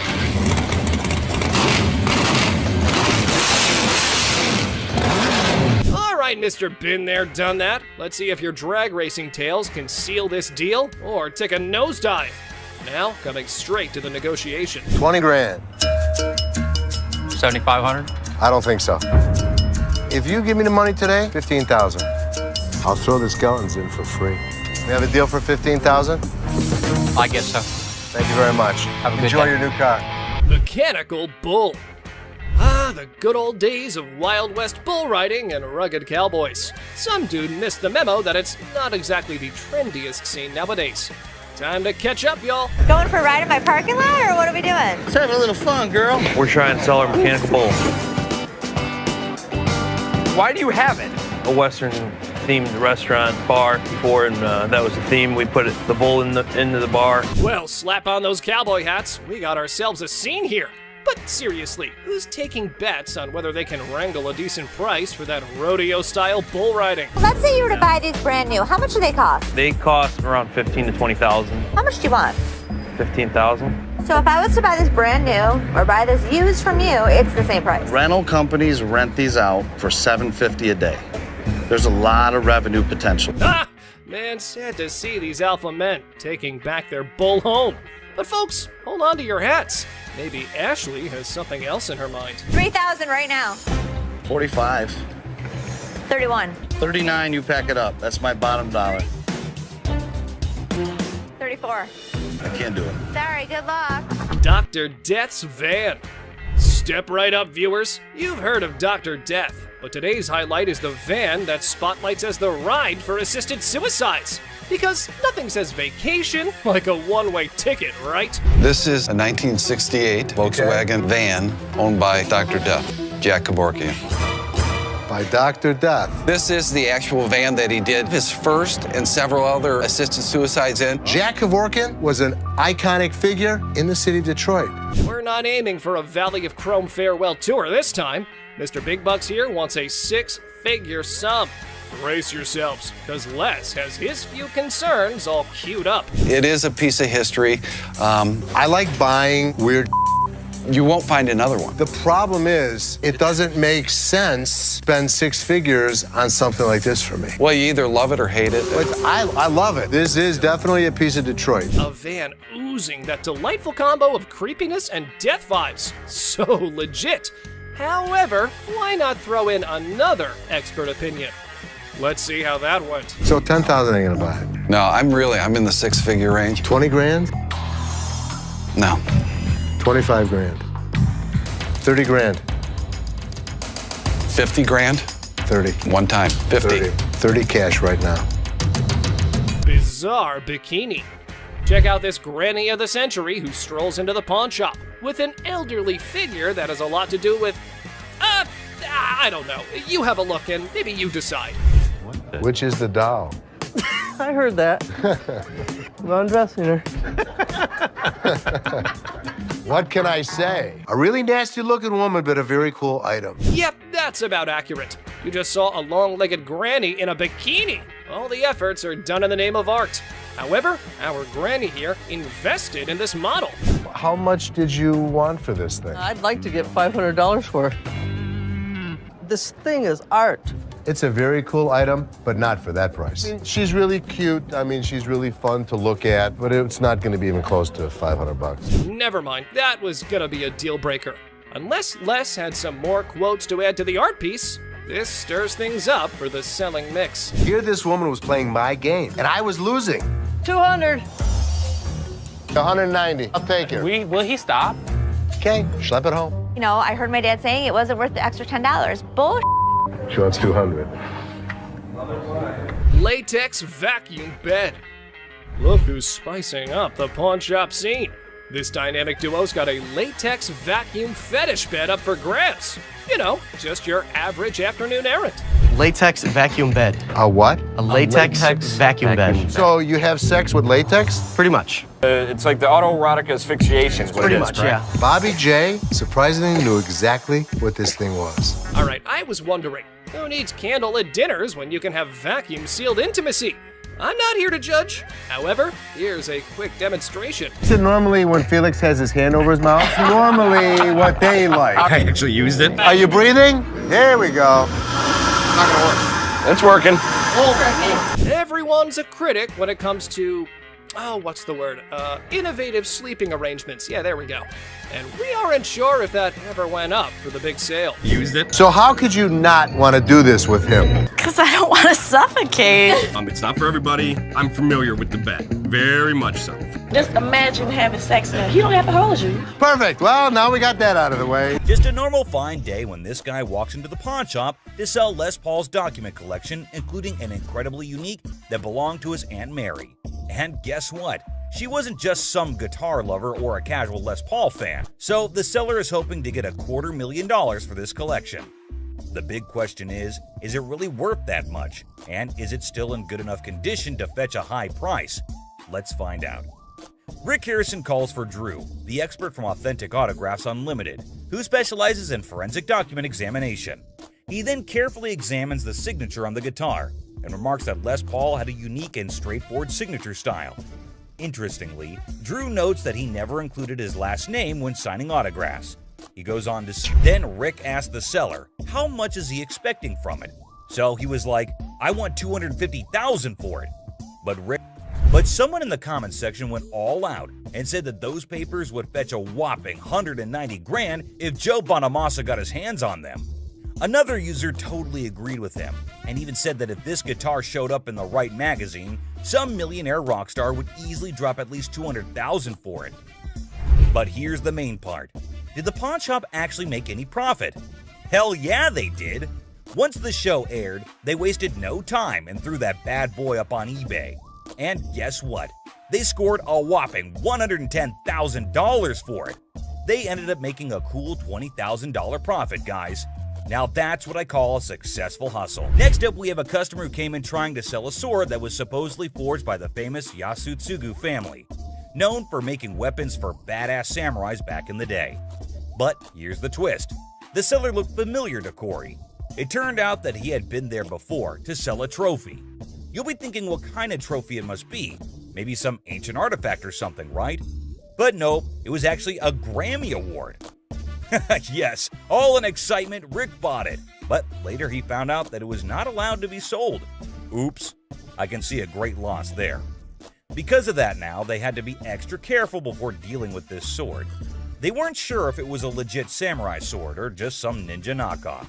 The seller is a lawyer and claimed he had received the sword as payment for his legal work. Pretty cool, huh? Some users are even cracking jokes about why the guy was so willing to sell such a masterpiece. One such comment was he must have been scared of his wife's anger, whose eyes are always fixated on that sword. And if she ever gets her hands on it, she's ready to knock him off. Talk about a dangerous situation. Another user said he got robbed? Well, we have to wait to see the actual plot. Taking the lawyer's word for it, Corey decided to take the risk, and then he went ahead with the purchase, even without having an expert to check its authenticity. I mean, let's be real, that was pretty foolish, right? I mean, who was going to check if the thing was actually legit or not? So they asked the seller how much he wanted for it, and he said $5,000. The buyers were skeptical about its condition and started throwing offers as low as $800. That's a crazy drop. But the seller fought back, saying every bit of that sword is worth the full $5,000. If you're gonna hold my feet to the fire and make me pay as much as I can, it's gonna be $1,500. I'll come down to $2,000. I've got 5 of them right there. The shop wasn't ready to pay that much without knowing more about it, so Corey went up to $1,200. He was trying to get the best deal he could, but the seller didn't budge. They went back and forth until finally the seller settled for Corey's offer of $1,500 just to get Rick off his back for that Grammy thing. After buying the sword, Corey was not at peace and was restlessly waiting for the expert who was out of town during the appraisal. Finally, he got to meet up with Mike Yamasaki, the expert, and Corey explained how he took a shot in the dark and bought the sword without knowing if it's actually worth the money. So, after taking a small glimpse at it, Mike recognized it as a samurai sword and told Corey the history of the sword. He stated that after World War II, around 3 million Japanese swords were taken out of Japan by the occupying forces. In those days, the Japanese warriors, also known as samurai, were skilled professional fighters, and the samurai sword was like their badge of honor. If you didn't have one, no way you could call yourself a samurai, man. Then Mike decided to inspect the sword and took a closer look at it. This is the proper way to take apart a Japanese sword. They've been doing this style for centuries. Well, after the inspection was done, the expert discovered that the sword belonged to a super important samurai with ties to Japan's imperial family, probably from the 5th generation. Now, here was the interesting part. The Yasutsugu family only worked for high-level samurai, and their signature mark, like a logo, was detailed on the handle. It's the family crest of the Tokugawa family, who ruled Japan for a couple of centuries. And if anyone tried using it without permission, they'd end up losing their heads, along with their whole damn family. Scary, right? Well, it seemed that the sword had some serious historical value. Now, the big question is, how much is it worth in today's time? After considering the condition, the expert estimated that it can be restored for around $3,000. But here's the exciting part. After the restoration and blade sharpening, Corey could potentially sell it for a whopping $15,000. That's a tenfold increase from what he paid for it initially. So, there you have it. Corey took a risk, bought the sword without knowing its true value, and it turned out to be a jackpot. But that was indeed a risky game. But does it always turn out to be luck, or sometimes they just lose everything? Well, we'll see this in the next episode, where a customer from Season 16 walks into the pawn shop, hoping that the shop will take his 1700s flintlock pistol off his hands. This thing is ancient, and looks fascinating for being so damn old. But the funny part, the gun looked puke-colored. Did you do the amazing restoration on it? I did not. Well, let's talk about the history of this gun. Now, the invention of the flintlock pistol back in 1615 was a total game-changer in warfare. But here's the thing. Hector, the seller, had no idea about the pistol's origin. It was passed down to him by his father, and he's looking to score $500 for it. But Rick has some concerns. It's pretty darn obvious that this thing has been messed with. So he decided to call in his arms expert, who knows his stuff when it comes to guns. Finally, the expert Alex Kramer arrived. He's the CEO of International Military Antiques. He takes one look at the pistol and straight up calls it ugly. Ouch! Apparently, some shoddy paint job messed up the gun, and it can't even be opened properly. But hey, on the bright side, the details and engravings on the pistol are top-notch. They got this fancy style called grotesque, with all these weird-looking human and animal shapes. And the markings underneath are high quality too. Too bad the paint on the lock is so thick that they can't even see the gun maker's name. That would have helped figure out when and where it was made. Now Rick's super curious if this thing is actually worth anything. The expert takes a quick look and comes up with an estimate. I think it would be about $1,000. Once we restore it, if I can get it functional, I think it's at least $3,000. With that estimated value in mind, Rick decides to make an offer. So, I will give you $150 and relieve you of your problem. Would you do $250? Damn, just $150? Even though Alex said it was worth $5,000. Rick always pulls out the excuse that it's hard to sell, and there aren't many buyers out there. After a short negotiation, the seller settles for a mere $200. I know, unbelievable and kinda unacceptable. But since the gun isn't in great working condition, I guess it was the best they could do. Rick decided to take a chance and handed the gun over for restoration. Will it hit the jackpot or lose his $200? Let's see. After a successful restoration job, Rick receives some surprising news about the gun's value. It has brought back all the original details and made it look absolutely gorgeous. And guess what? It turned out even better than expected. With all of the engraving on the brass, that grotesque mask came out really well. It did come out amazing. But Alex hasn't tested it yet because he wanted Rick to witness its sight. And the best part? If this baby shoots, Rick might get a whopping $5,000. Damn. Well, let's watch if it works. I got my headphones on, so I can't hear you. Oh, it worked perfect! So after successfully restoring the item and getting it in working condition, Rick could be making $5,000 on an item he bought for just $200. That's a crazy profit of $4,800. Absolutely hard to believe, right? Someone even commented that Rick straight up robbed Hector in broad daylight. Users are not holding back with their savage opinions. Well, keeping everything aside, this was indeed one of the craziest profits earned at Pawn Star Shop. Moving on, which has two heads. So what we got here is a Russian order, and that's what this medal represents. It's a piece of history that dates back 800 years. Pretty neat, huh? Well, neat in the sense of 800 years of Poland's struggles, constantly being conquered, reconquered, and fighting for their freedom throughout their entire history.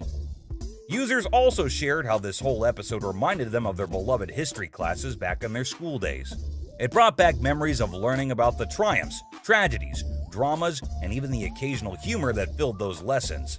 With the background story out of the way, Rick finally gets down to the burning question. What's the damn thing worth? Because obviously he bought it without knowing its worth. Okay, so we're talking about a medal of Fabergé quality here. Crazy enough to give Rick some hope. Sadly, Craig has some serious concerning news for him. Apparently, the market for this specific medal is pretty thin. He can't cash, but hey, Craig's always got a solution up his sleeve.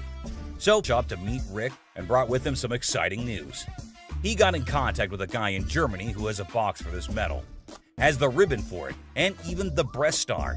It's all part of a set, you see, but there's a big hole in the guy's box, specifically for the neck order. And Craig just knew that he finally found a potential buyer for the medal, someone who needs to complete their set. Now, both the parties are ready to strike a deal.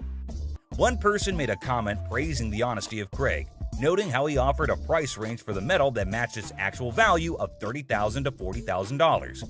Despite knowing that Rick had only paid $6,000 for it, Craig could have easily offered a lower price, like $12,000, and made a huge profit.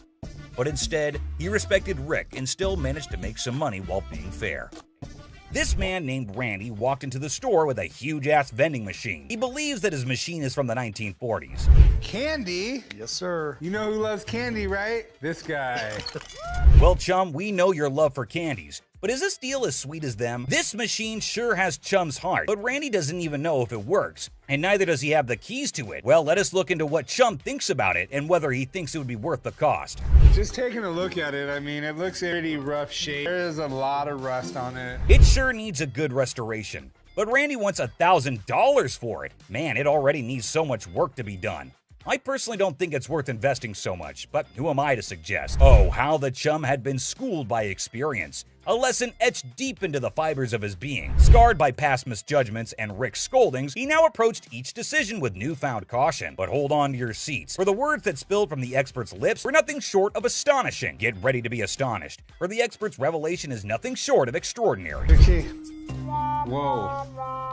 Oh boy. Right? The guts are missing. So what this needs...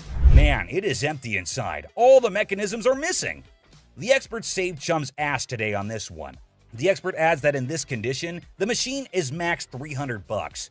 Whoa, that was a low blow for Randy, it seems. He cannot believe the price dropped from $1,000 to just $300. Up and running and painted, obviously. $4,500. $4,500. Okay. Well, this machine is asking too much. Chum noticed it and got the bargain straight from $1,000 to $75. And they just shook hands on $100. But a deal is a deal. Let's see how Chum restored it and made it a good sales machine for his own bars. Whoa! Holy Chum bar! Check it out, right? That is freaking awesome. Whoa, the machine is brand new again. No one can even imagine how it was before.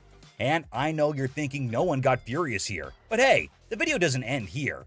You see, Rick was not so happy about the sweet gift lying in the garage. Why are your candy bars in it? That's the gift it keeps on giving, Rick. That thing, you can sell it for $6,500 today. Dollars off it every day for the rest of its life. Rick's fury reaches its boiling point as he directs his anger toward Chum. With intense frustration in his voice, he makes it clear that he's had enough. In a sharp and cutting tone, Rick declares that if anyone wants to get their hands on Chum's chocolate bar, they can simply take a stroll across the parking lot and purchase it directly from the store. No more concessions or accommodations. The message is clear. Rick has drawn a line in the sand, leaving Chum to face the consequences of his actions. It's a harsh ultimatum that hangs heavily in the air, leaving Chum to contemplate the future of their strained relationship. Will Chum take the opportunity to make amends, or will the rift between them widen further? Only time will tell how this explosive situation will unfold. The timeless dance of irritation between Chum and Rick, an intricate routine that never fails to provoke a symphony of exasperation. As a well-worn melody played on a perpetual loop, Chum's knack for pushing Rick's buttons has become a legendary saga of vexation and amusement. With each encounter, their interactions tread the line between exasperated sighs and affectionate eye rolls, a delicate balance that keeps the audience captivated. The sparks of frustration fly freely, igniting a wild dynamic that has become an integral part of the show's charm.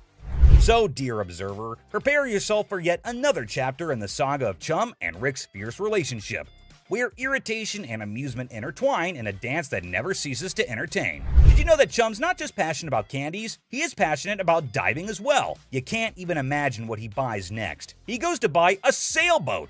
Yes, you heard it right, a full sailboat. Rick was unhappy about the candy machine. You can't even imagine how he's gonna react to this deal. Give you that. The weight of anticipation hangs heavy, like a dark cloud looming overhead. In the midst of this suspenseful moment, Rick's anger simmers beneath the surface, ready to erupt like a volcano. The stakes are high, and the consequences of Chum's potential misstep could be dire. Prepare to have your mind blown. Have you ever heard of a street-legal pirate ship? No worries if you haven't, because it was a revelation for me too. Picture this, a captivating vessel that sails through the streets instead of the high seas. This audacious individual is actually selling a pirate ship that doesn't navigate water, but instead driven around during parades and events. The sheer novelty of this concept is enough to make your jaw drop. Can you imagine the spectacle of a fully decked out pirate ship roaming the streets, spreading swashbuckling cheer and captivating onlookers?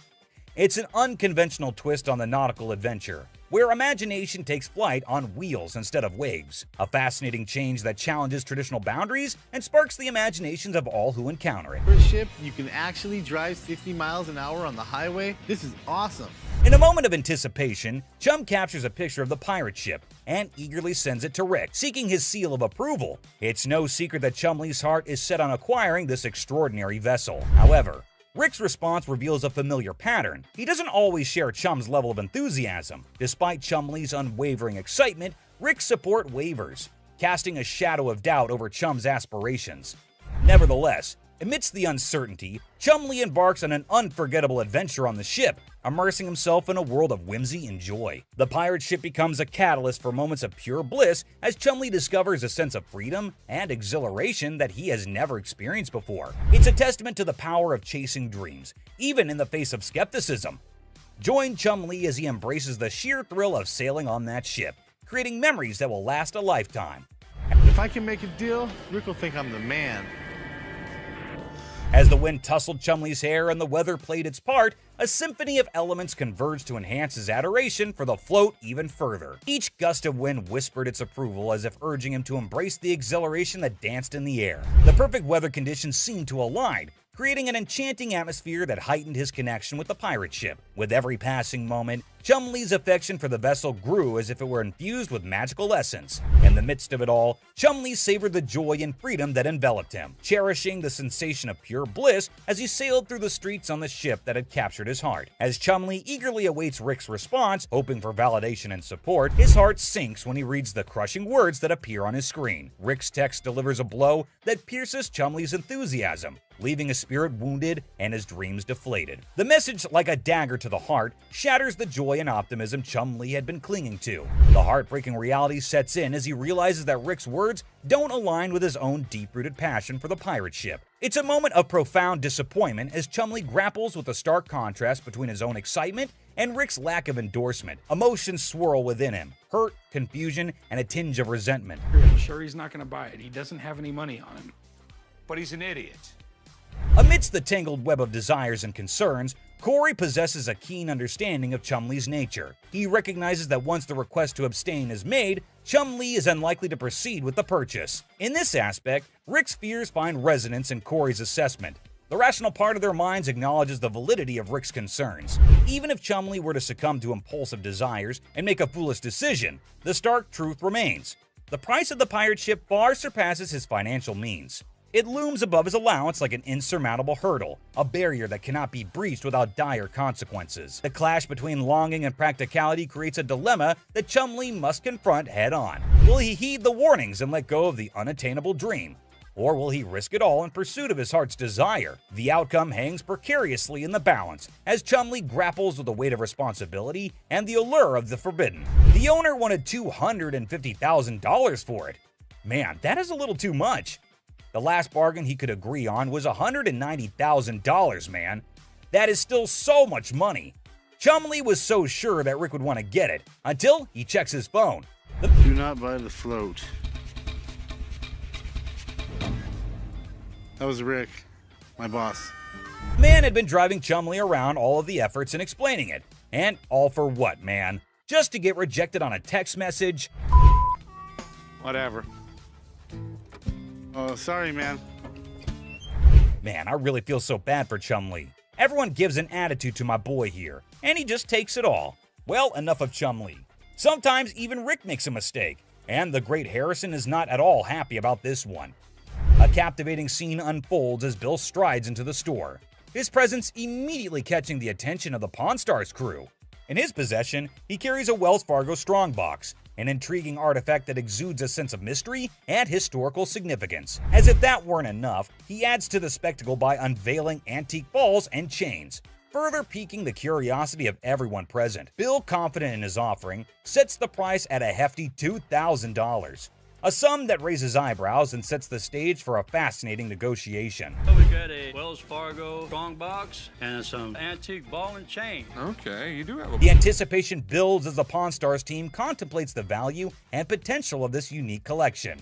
Will they be able to strike a favorable deal that satisfies both Bill's expectations and their own interests? With his vast knowledge and years of experience, Rick's expertise comes to the forefront as he steps into the bargaining arena. Determined to navigate the deal without relying on external advice, confident in his abilities, he draws upon his extensive understanding of historical artifacts and market trends to assess the true value of Bill's offering. Rick's sharp mind is like a well-honed tool, dissecting the details and uncovering the hidden gems within the collection. As the negotiation unfolds, his eloquence and persuasive arguments come alive, revealing a masterful display of wit and intellect. Rick's knowledge becomes a formidable weapon, allowing him to strike a delicate balance between fair pricing and maximizing the potential of the transaction. It's a testament to his experience and a showcase of his ability to thrive in the world of bargaining, showcasing the power of a sharp mind in the pursuit of a favorable deal. Electrically welded. See how these have arcs from an arc welder? Sure, okay. Okay, and my other big concern?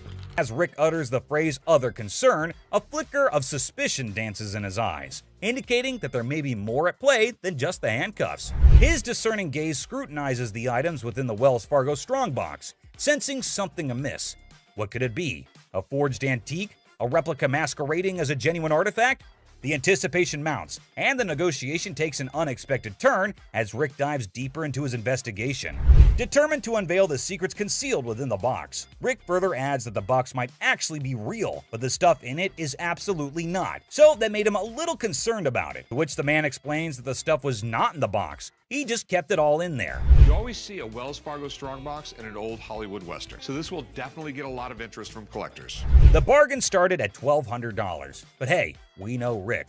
He is damn good at bargains. He finally sealed the deal at $450. But obviously, we need a piece of expert advice over here. Mark, the man with all his knowledge and his beard, is called back to the store. Have you already bought this? That sounds bad. Mark further tells Rick the bad news. It was a complete fake. Damn it, Rick. Looks like Harrisons get pissed off on this show, but hey, another day, another lesson to be learned, right? Kicking off with this episode, which is sure to give you quite a jolt. Hey, how's it going? The episode just starts with a casual conversation between Rick and an old man. But look what he's got. Yes, my friends, you just laid eyes on an 1884 Colt that was used in the Wyoming Range War, also known as the Johnson County War. Goes with it. There's nothing like a good book after a good shooting. That's what I always say. And not to forget the book that comes with it. I mean, you gotta keep the rare flock together. Rick, as usual, begins his quiz, asked a whole lot of questions before investing his money into something that a normal person would have bought in a heartbeat. So how exactly did you get the gun? My father got this from the great-great-granddaughter of Fred Koch. Are these many questions ever asked while I go to sell something antique? Maybe. How would I know? I've just gone to the shops to buy something, never to sell anything. But wait, it seems like he practiced it the whole night, answered all the questions like a pro. That man did better than the rest of us would do in our lives. Tough college times. Wait, what did my eyes just witness? Rick narrating the whole Wyoming Range War story. Basically, large cattle barons feuding with really small cattle ranchers. The small guys were stealing cattle. It felt like a whole history lesson to me. I must say, Rick does have some insane knowledge about antiques. The way he narrated the whole thing was nothing less than an informative history class. Not gonna lie. Moving further, we see Rick's intelligence as he checked all the details provided on the document just like a professional would. This is a 45 caliber. This is a 45 caliber. It's a 5.5-inch barrel. That's a 5.5-inch barrel. With this line, when you throw on a personal story that actually ties a cowboy to a gun, that's the kind of thing collectors love. I can see he clearly knows how to hit the proper note. But when you throw in a personal story that actually ties a cowboy to a gun, that's the kind of thing collectors love. Without a second thought, the man quoted $55,000 for the gun. What do you think? Are Rick and the old man on the same page? Well, for you to know that, you have to continue watching. I'd like 55,000. 55,000? And obviously, before getting such a huge amount out of his pocket, he wanted a second opinion on the matter, for which he called an expert. Get someone down here, he'll tell me if it actually belonged to this guy. To be honest, I really don't get it. How can one identify if it's original or fake by just looking at some words written on a piece of paper? Anyway, who am I to say anything? What we have here, it's really hard to make that connection. Some facts were served right there. Like clearly, who else if not Rick would know more than for how much something like that goes in his shop. And you know, Pawn Stars is all about who bargains best to make the most profit. So let's see who gets to cut the cake tonight. And just when he thought things couldn't get crazier, Rick dropped the price and set his bet to $1,500. And all that effort went to waste right in front of your eyes. Yeah, I'm just not gonna be able to do that. I think maybe I'll see if I can maybe get some more provenance. That was pretty obvious. No one would want to sell an antique for this measly amount of money. Definitely not a very profitable deal. And with that deal went flying Rick out of Rick's hands. But in this next episode, this person walks in with a really interesting gun. But how interesting? You're about to find out. Yeah, it's like something James Bond would wear. Yeah, right. You just saw that, huh? But that's not out of a James Bond movie. That thing is as real as it gets. What can I help you with? I'm here to sell my ring pistol today. Well, you know how a gun never stays in the shop for long, be it whatever shape or size. But this thing is something I've never seen or even heard of before. Have you ever seen a pistol ring? Boy, you're looking at it right now. This is something definitely worthy of adding to the antique collection list. Come on, you have to agree with me. Everything about this pistol ring is antique, from loading it to the trigger to its hammer. This thing is a killer. Literally. You know what? If I ever went undercover on a mission, I would definitely carry this cute little devil. James Bond, we just found your vibe. And I know Rick would agree with me too. Yeah, that man seems very particular about the price he's going to ask for that dangerous ring. I'm looking to get $9,000. I'll use it to buy some of the things I collect more often. I personally would wear that ring everywhere. It's an all-in-one combo, kind of a hidden treasure who can double up like your personal bodyguard. It's unreal how cool this thing is. But hey, did Rick just contradict me? Wear them just for fashion. Damn. Rick has got a good sense of humor, not gonna lie. Seriously, getting hit by that mini pistol ring would definitely hurt your ego hard, man. It's also seriously a gun. I mean, it would really hurt getting shot with this thing. And oh, I kid you not when I say that the man clearly did his homework right. He literally asked for $9 grand in the blink of an eye. I mean, that piece truly is a showstopper. But that expensive? Damn. The $9 grand. They're pretty rare. So what happened is that the deal took an intense turn, and Rick, being the smartest in this show, had to prove it. So before finalizing the deal, he wanted a bit of expert advice. I mean, that's always better than regretting later, right? So let's see what the expert had to say about this antique pistol ring. The European gunsmiths, they were making all kinds of little weird things. This is the Imperial Protector. Basically, looks like this tiny mean machine has taken down quite a few people in the past. So it must cost a bomb. But let's hear it from the expert himself. For $11,500. Okay. Thanks, Tony. I really appreciate it. Whoa, I never expected that. $11.5K? That's crazy. And just look at the size of that thing. That thing is golden for sure. But as you know, Rick plays by his own rules, and I'm curious to know what he has to offer. I'll give you $3,000 for it. No, can't do it. Okay, so Rick is trying to settle the deal for $3 grand. But bro, that's like not even half the price the seller asked. Do you think the man will accept the offer? For someone who knew a great deal about the pistol ring, I don't think this man is gonna budge. But Rick wasn't ready to give up or give in as yet. So, do you think they'd both settle on the same grounds? Who do you think is gonna win this round? Well, let me put your anxiety to rest, for here comes the moment you're waiting for. As amazing as this thing is, I'm sorry, I just can't do it. And just like that, Rick missed the chance and saw the extraordinary collector's pride walk right out of his door. But what happened in this next episode is even crazier. Working with an instrument maker and got really, really interested with the harmonica. You know how music instruments can be great collectibles. In which case, what do you think about an ancient instrument that has an emotional connection to it? Does it help double up the price? Well, I don't know about you, but I have never seen a shining gold M. Hohner harmonica. We've all played a harmonica once in our lives. Right, we have. And we thought we were good at it. So for those of you who don't know who Matthias Hohner is, here's a quick history lesson for you. Hohner was a trained watchmaker born in Germany, and his company Math Hohner AG is the oldest and largest producer of harmonicas in the world. If you want to know more about this masterpiece, here's Rick for you. So apparently the watchmaker was so blown away by the piece that this is what happened. So he saw the writing on the wall, but he was also working with an instrument maker and got really, really interested with the harmonica. Rick's knowledge never fails to amaze me. There's no question that he is a master of his job, and his trade skills are even better. But is this going to be a jackpot or a lost cause? Before Rick states his price, he found a problem with the musical piece. You get in the ballpark. Okay, all right. It's plastic, and it's not in the greatest shape. I don't know, it's not too bad a shape. The cardboard's coming off. Oh no, that's going to majorly affect the price of this beautiful piece right here. So while the seller was holding on to a grand $500, what Rick pitched was unbelievable. Here's $75 for it. It cost $75? Wow. I would feel humiliated if I was that harmonica right now. I mean, come on, man, it's not that bad. But what can I say? Rick knows better. And the seller wasn't ready to back up, and even had a genuine reason for it. $1 to fill my truck up with gas right now. I can't take 75. I find the man reasonable. The least you can do is compensate his gas.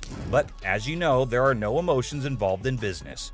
Rick's not taken aback by anything, and sticks with his price, but he failed to grab the deal. I think he wouldn't mind much though, because the harmonica was plastic, and it was also peeling off in some places.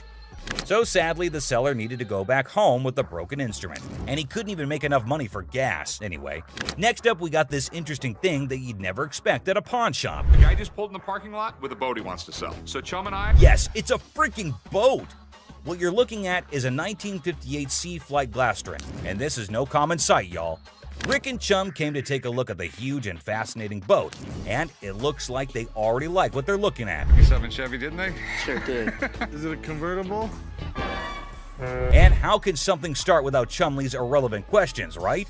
Like always, he was more worried about the boat being convertible or not. Well, Chum, you definitely cannot expect everything to be fancy, okay? Despite that, I can't help but love Chumley's confidence. Meanwhile, the seller has made up his mind to demand a hefty $10,500 for the boat. Let's hope he can make just as much from the master of negotiation. And this time, the item in question was a timeless beauty, created in 1958, standing tall, defying the effects of time. Whoever maintained it surely did it with the utmost care and dedication. Great work right there, but I think someone is already getting busy coming up with the numbers. It looks just like the 57 Chevy I got for the old man's birthday.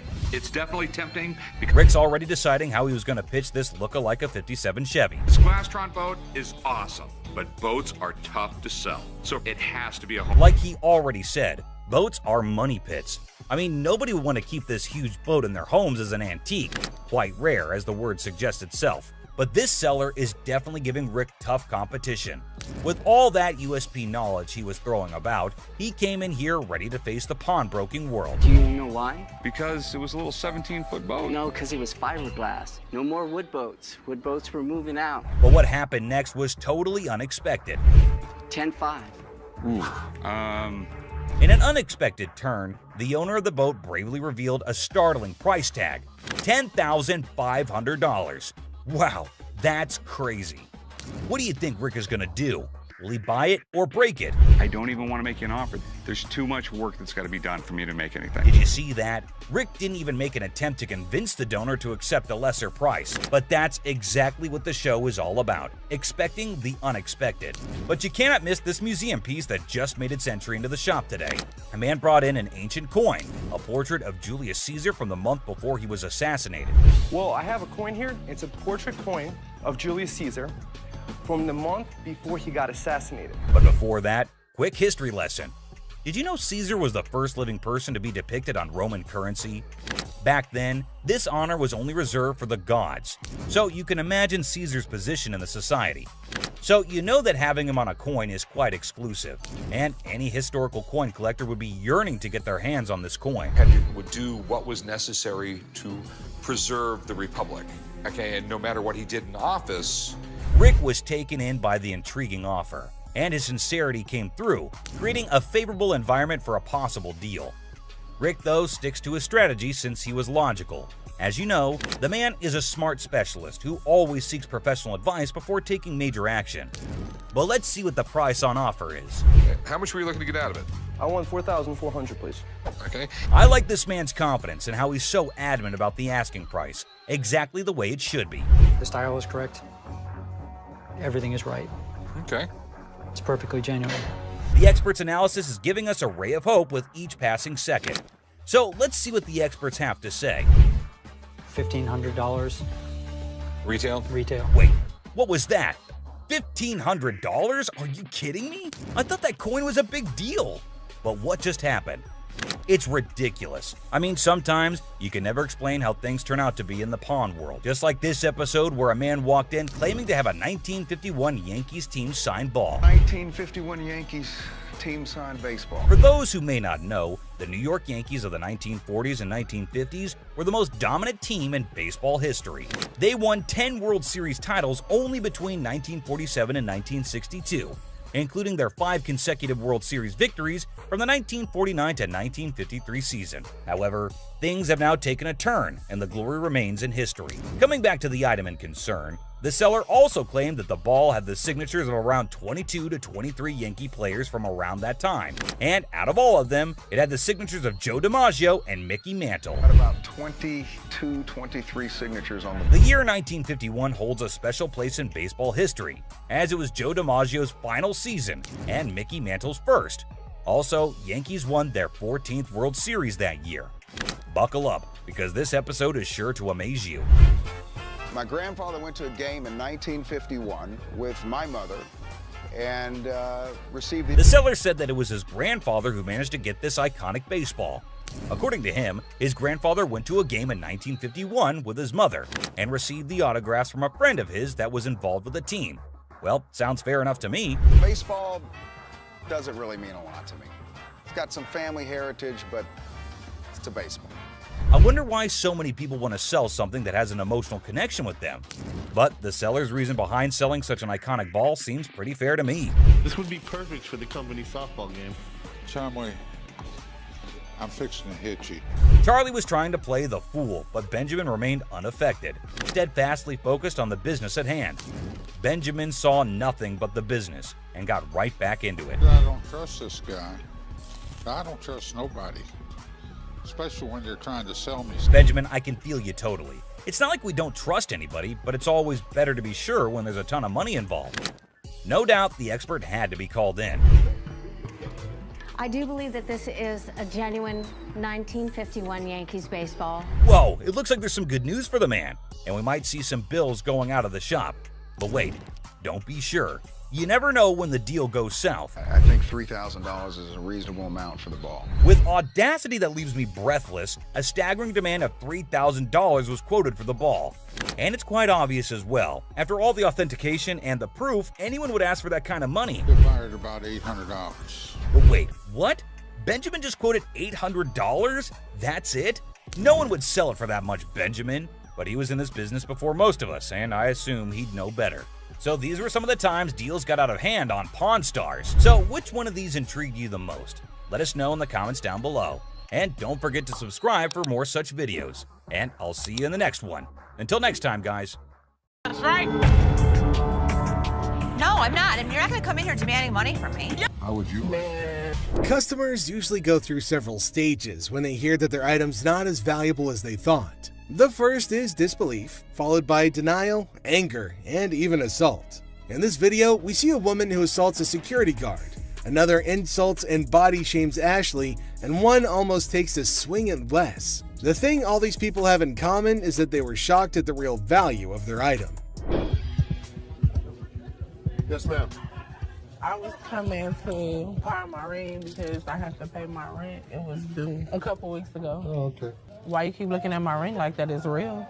I mean, what, you want the studs on my lip or something? Pawning it. I'm not buying it. You're just pawning it. You want to pawn it? Keep control of herself? I don't know. She's lucky. My security staff didn't. There's never a shortage of people who don't know their item is fake. The truth makes this woman explode at Les, but she never stands a chance because Les has backup. Hi. Hi. I'm Ashley. I'm Nana. Nana. Mm-hmm. I called up here and I got an estimated price, and they told me that I could get $400 for these.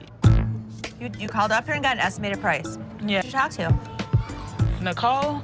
Nicole. Over the phone? Yes, ma'am. But we don't see them over the phone. She is lying. Where Nikki at? Nikki. Nicole. Well, which is it, Nicole or Nikki? Listen, it's real diamonds. All I know is I need my $400. All right. I'm looking at the diamonds, and I know right off the bat the weight is just not gonna make it. I know I am not gonna be able to help her. I can do 185. No, I'm not. And you're not gonna come in here demanding money from me. Yeah, because that's what I called for. Nikki! What? No, Nikki! She all of a sudden darted away from me, started screaming for Nikki. It was like a bat out of hell. A customer comes in to pawn her jewelry, but she's not ready for what Ashley has to say about it. Excuse me. Nikki! First of all, you're not gonna scream in my store. Well, first of all, you're not gonna walk up on me either. This is Nikki, and they told me that they were gonna give me $400. Oh, so look at and these. And now they telling me that I have money and I need it now. Don't you? No, Dad, I need my money right now. I don't know what this chick was talking about. She was very confused, but I know one thing for certain. Nana needed to go. You like that? Well, you disrespected me in my store. Don't you? Okay. Everybody in this yard. Joe. Okay, have a good day. And kiss me. Keep walking. Bye. Nana. Give me a headache. Nana's smart enough to leave before security throws her out, but she makes sure that she's got the last word.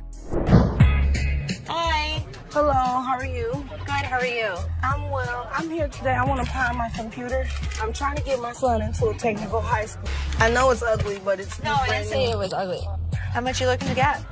Like 175. Oh, that's not enough. I really wish you could give me like 150. Have you ever had it in pawn before?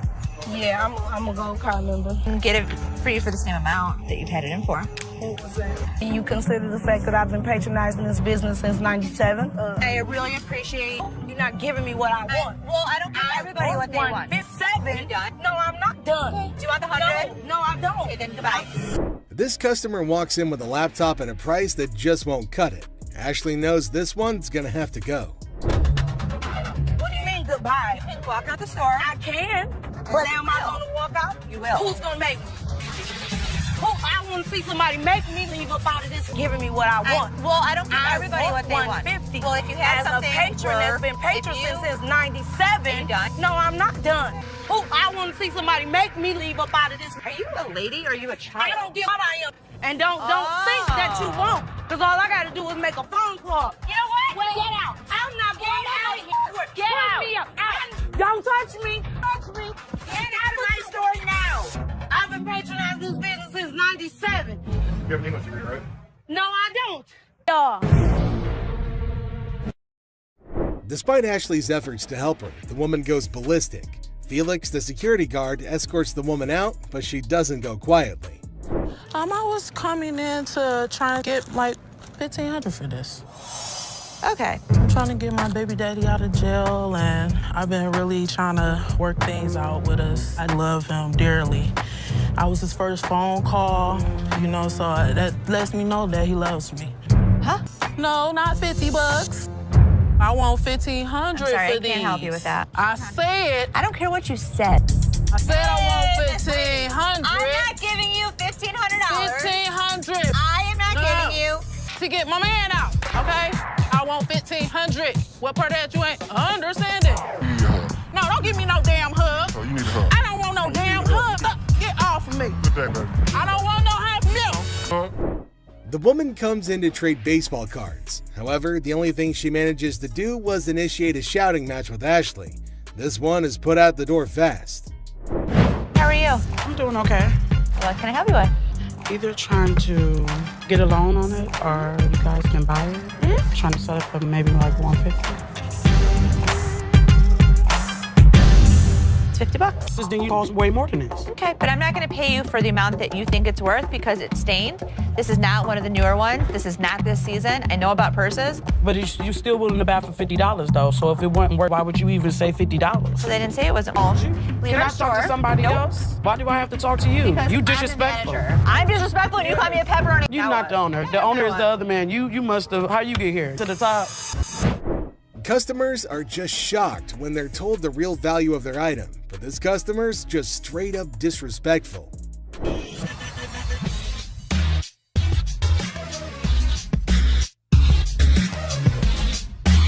How much you want to spend? I got $70. I've seen them for $70 to $80 at other pawn shops. Yeah? With 2 games. Put it in as long as you'd like. Does it come with a warranty? It comes with an as-is warranty. A PlayStation? I sell them for $100. What you gonna do? I don't know. The PlayStation's really hot stuff at the moment, but the customer who wants one is far from hot. He's mostly just hot-headed. I ain't been shot already. What? Ain't nothing here. You're just another door guy to me. Yeah. Throw it down. Throw it on the $70. I ain't. Oh, you don't have it. Have a good day. Have a good day. Hey, what you think? What you mean? What is all that about? What is all that about? No, this is my level. Beat your ass down here. Go on. Do it right here. You bitch.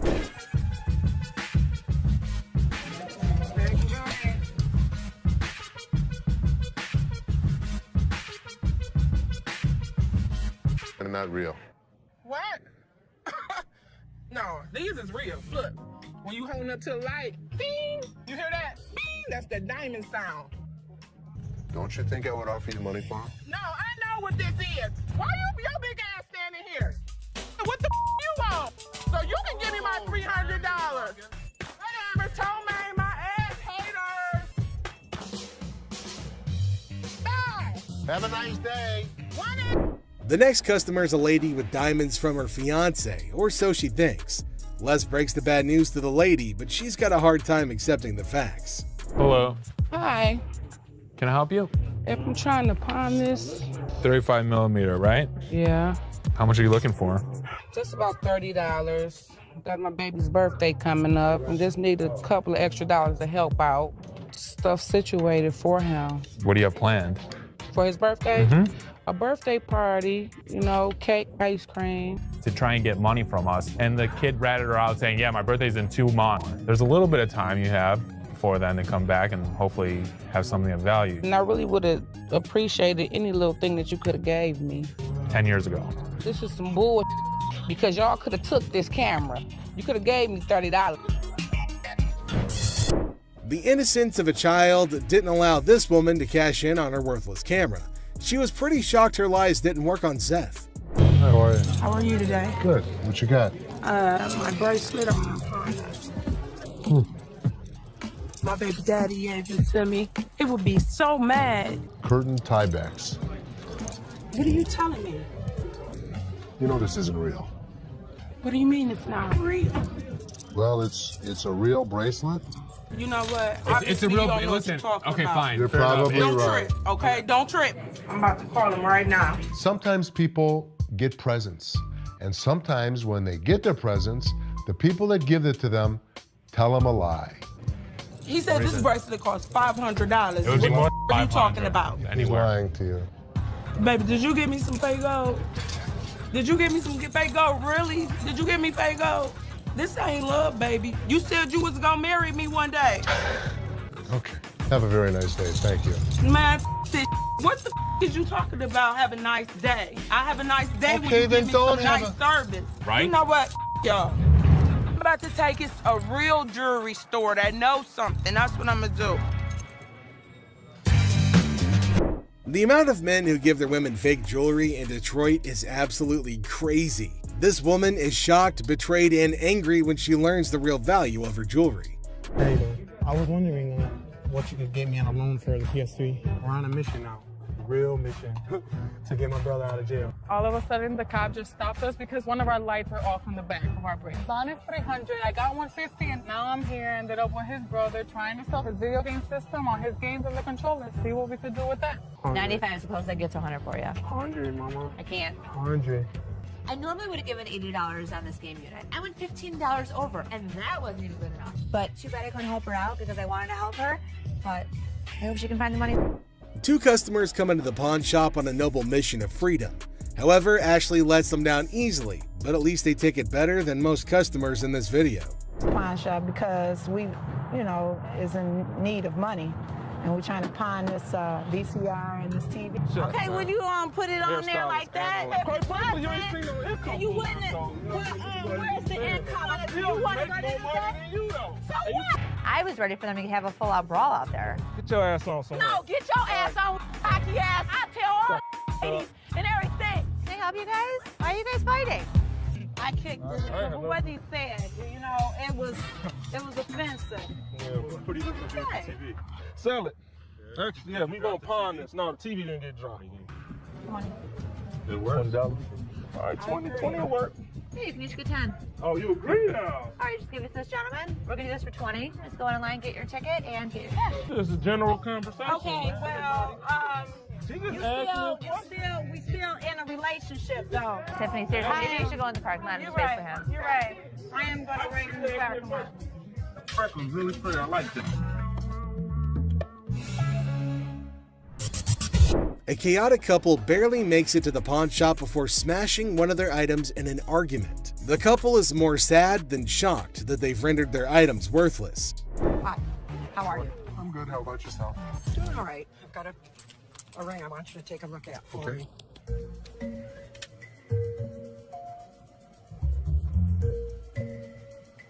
You know what it is?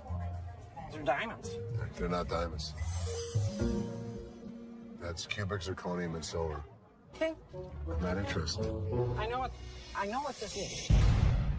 I'm telling you, I can't give you any money for it. I know it has value, and I'm really, really upset right now.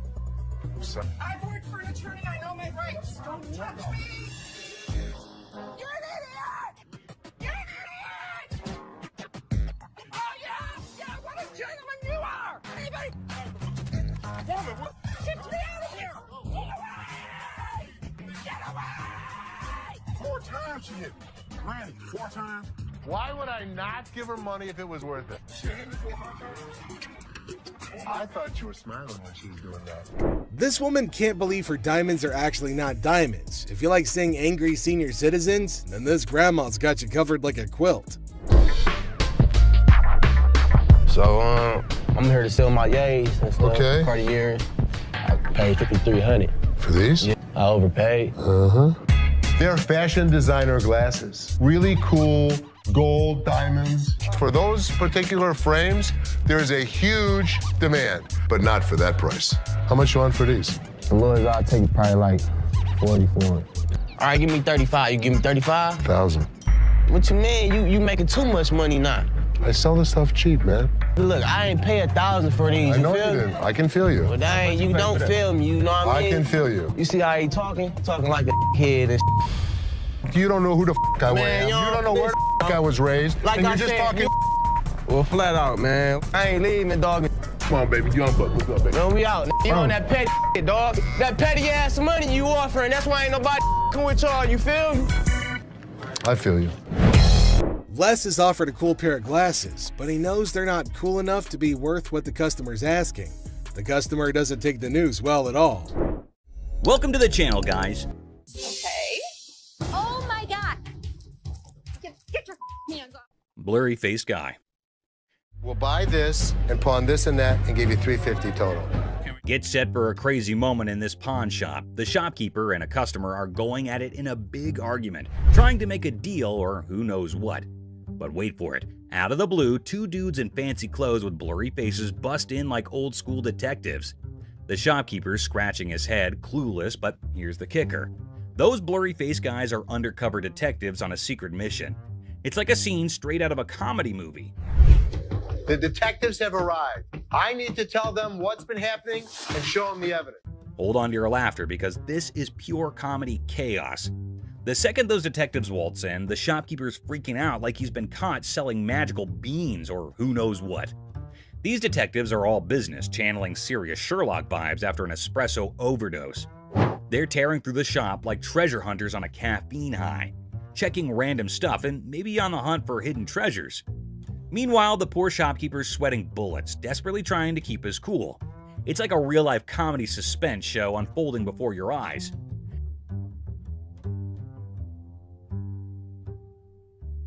Get ready for the wild ride of the century. These detectives, giving their best modern-day Sherlock and Watson vibes, decide to ramp up the drama with technology. It resembles they're on an investigator show marathon watch as they jump into the security camera film. As they replay quick forward and focus on each problematic little hiding spot in the shop, envision some strong, thrilling music playing behind the scenes. An investigator story with an innovative turn will keep you as eager and anxious as ever. Do you think he was working with someone else? If he was, it could be anyone. Well, buckle up for the big reveal. The digital detectives uncover the mastermind. And guess who? It's our buddy Joe. Yep, good old Joe is the culprit behind all the missing stuff. These detectives don't waste a second. They slap handcuffs on Joe quicker than you can say guilty as charged. And just like that, the pawn shop transforms from a place of heated arguments to a full-blown crime scene. The shopkeeper, still in shock, watches as Joe gets escorted away by the police, handcuffs and all. The whole situation is so bonkers it can make anyone burst into laughter. It's like a comedy show with mix-ups, detectives with blurry faces, and a surprise twist. You'd be left thinking, did that seriously just happen? It's pure comedy gold, my friend. Comedy gold. A massive fraud. This one will truly astound you, so hold on to your chairs. The largest swindle to ever occur on the show, so far as people are aware, left everyone perplexed and alarmed. Basically, the boys said that someone from the shop had conned them. She pawned 2 of our laptops, and she told us she was gonna give us the money and the laptop. To make a long story short, a woman pawned 2 of their laptops and then informed them that she knew someone who worked at the pawn shop and would give them the money and the laptops. You pawned something? Yeah, she has the ticket. When did you pawn it? Today. The males are left with nothing because she has their laptops, the money, and even the ticket to their belongings. You at the back door, so you'd end up with the laptops and the money? Yes. It astonished Ashley and Seth as much as it shocked Les. This girl told you one of my guys would meet you at the back door, so you'd end up with the laptop? Les, or anybody else, was unable to stop it now. Les then thought of a strategy, though. If you can find out which one of my employees, you give me the guy's name, I'll give you the computers. At that point, the youngster had a glimmer of optimism and left, believing that perhaps they could apprehend the employee. Well, let me tell you something. We've been scammed before, and I will not be scammed again. Les then requested that Ashley look up the buyer of each laptop they had that day on their background. Les realized something had clicked when she spent the entire day going through them and finding nothing. You're able to witness it. You'll get the money and the laptops. You go, hell yes, let's do it. Thus, these children were not the victims themselves. Instead, they had been attempting to con them all along. Well, here's the way it works. Nobody gets out of pawn without paying for it, and nothing goes out the back door. This time, they weren't duped either, although the kids did cause Ashley and the others a lot of worry during the day. The bag. Imagine this super funny video with a lady who's basically playing the I'm lost in a bag shop game at a crowded mall. So there's this awesome comedian pretending to be her, right? She strolls in like she just landed from Mars, completely clueless. Yeah, okay, I went to get my purse back to make my payment. Then, out of the blue, she locks eyes with a black bag, and boom! She's convinced it's her long-lost twin, with a mix of determination and total confusion. That's my purse right there. That one right there, the black one. So I want to know why it's out there. She marches over to the lady in charge, ready to solve the mystery of the twin bags. It's like a comedy treasure hunt in a bag store, and you're in for a hilarious ride. Get ready to laugh your socks off. Here's the money. I want the purse. That bag was never in pawn. Now get this. The shopkeeper, a comedic genius with timing that's spot on, coolly spills the beans. She says, hey, this bag's not yours. But oh no, our lady on a mission won't back down. That's not your purse. How do you know it's not my purse? Because that purse has been out there. Let me see it. With this epic confidence, she declares, no way, this bag and I go way back. They're like childhood buddies. And here's the best part. If you want to buy it, I just want to look at it and make sure it's not mine. She throws down the ultimate challenge. Bet you this bag, if it's not mine, I'll hand it over. But trust me, it's practically family. It's like a comedy duel in a bag shop, and you won't believe how hilarious it gets. Oh my God. Get your hands off. Meet Cam, the scene stealer of the century. Picture this, chaos in the bag shop, and here comes Cam, our superhero security guard. He's like, hold my coffee, and smoothly escorts the determined bag enthusiast off the counter. Nice day. Let's go. Walk yourself out, yo. You. Walk yourself. But wait, she's clinging to her bag like it's a ticket to a comedy show. The laughs hit the roof as Cam keeps his poker face while chaos reigns. This video's a comedy roller coaster. And Cam, the unsung hero, it's a laugh-out-loud male adventure that you don't want to miss. Just hit with that pole, right? Go. Bitch. Go where you got to go. I'm gonna kick your ass. You wait. Sign of free cash. I was trying to find out because your sign is saying that I can get 30 days. In the pawn shop sitcom, the worker dazzles the customer with the prospect of a 30-day cash fiesta. The seller, with a classic "How can I help you?" line, unwittingly opens the door to financial freedom hilarity. It's a tale of interest-free loans, dollar storage fees, and a comedy of errors that promises 30 days of pawn shop shenanigans. But that's not what the your sign is saying. Misreading it. No, you're misreading it. The customer attempts a 30-day free cash caper, armed with a misinterpreted sign. The seller, caught in the crossfire, insists it's an interest-free loan bonanza, not a free cash party. Cue the comedic chaos as the customer points fingers, and the pawn shop sign becomes the unintentional star of a sitcom episode gone haywire. I need my cash. It says it right here. Free cash. The customer demands free cash like a rock star on tour. The seller, armed with the reality of interest-free loans, faces a barrage of demands. The customer, teetering on the edge of pawn pandemonium, enlists a surprise ally, a sassy woman who jumps in the scene like a comedy superhero. Cue the applause for this unexpected twist in the cash crusade.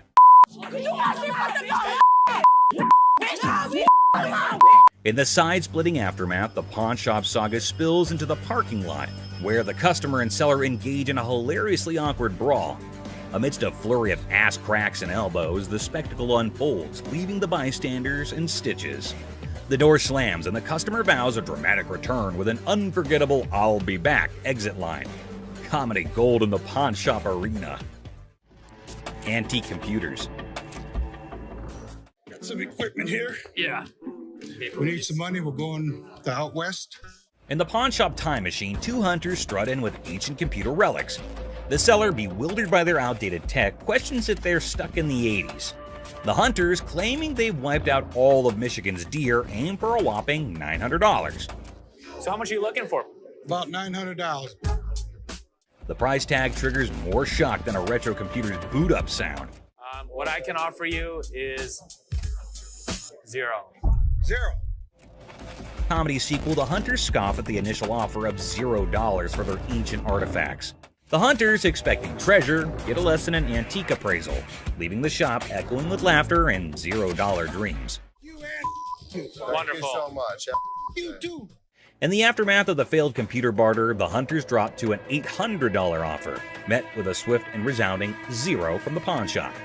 ZZ Top, mistaken for Detroit's antique appraisers, exits empty-handed. The seller consoles himself with a printer sacrifice to the dumpster gods. I thought it was you, man. Oh, that's good. Ending the scene with a comedic crash and a touch of musical confusion.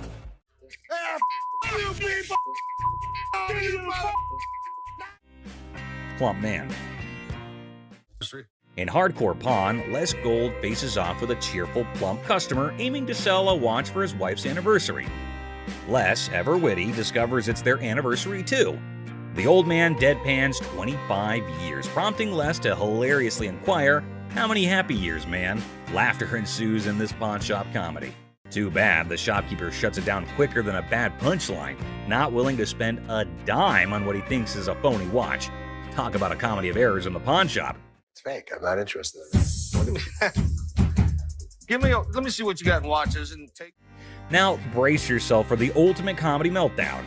Our plum seller cranks up the chaos meter, throwing wild threats about the shopkeeper's wife and claiming he's seen her somewhere. You're married, right? I am. This triggers the shopkeeper, turning the whole scene into a chaotic carnival. There's two things you don't talk about. What's that? My wife and my family. In the blink of an eye, security guards swoop in, snatch our hefty hero, and give him the grand exit, escorting him out like the star of an unexpected sitcom. Guess what? Our main guy, kicked out of the shop like a party crasher, hits the street with a style only he can pull off. It's like a comedy buffet that'll have you grinning like you just discovered the ultimate joke. Get ready for hilarious adventure. Need help? Video, there's this super hyper dude who charges into a shop, making a fuss like it's the biggest emergency. And get this, he decides a random table is his new chill zone. No rules, no worries, just pure wackiness. Get ready to laugh your socks off. Get a load of this to hit the road. But guess what? He's on a whole different planet. Watches.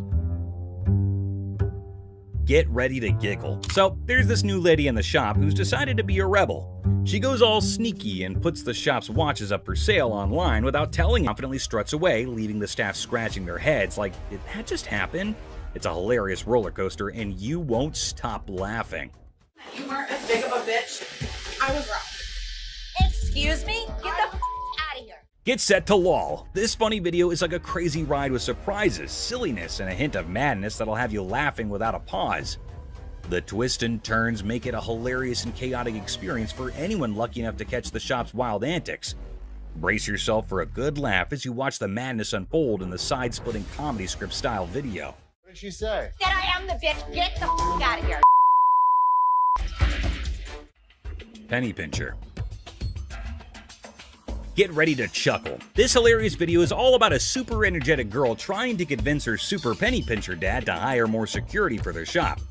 She's all passionate like, "Dad, we need extra protection." But oh boy, her dad's like, "Nah, that's just throwing money away." Adding an extra night security guard is an expense we don't need. Dad, I just don't understand. The funniest part? When the argument gets so wild, the girl pretends to be super angry and storms out of the room. It's silly, it's amusing, and you'll be laughing your socks off at their crazy fight.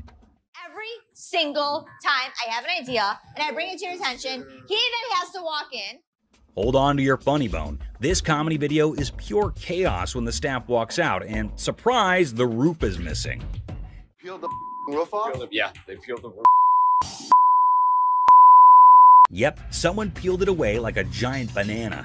Imagine the team head scratching in disbelief. Their shop literally got unroofed. The alarm company called. They thought it was a false alarm. Is anything missing? I have no idea. Now, here comes the kicker.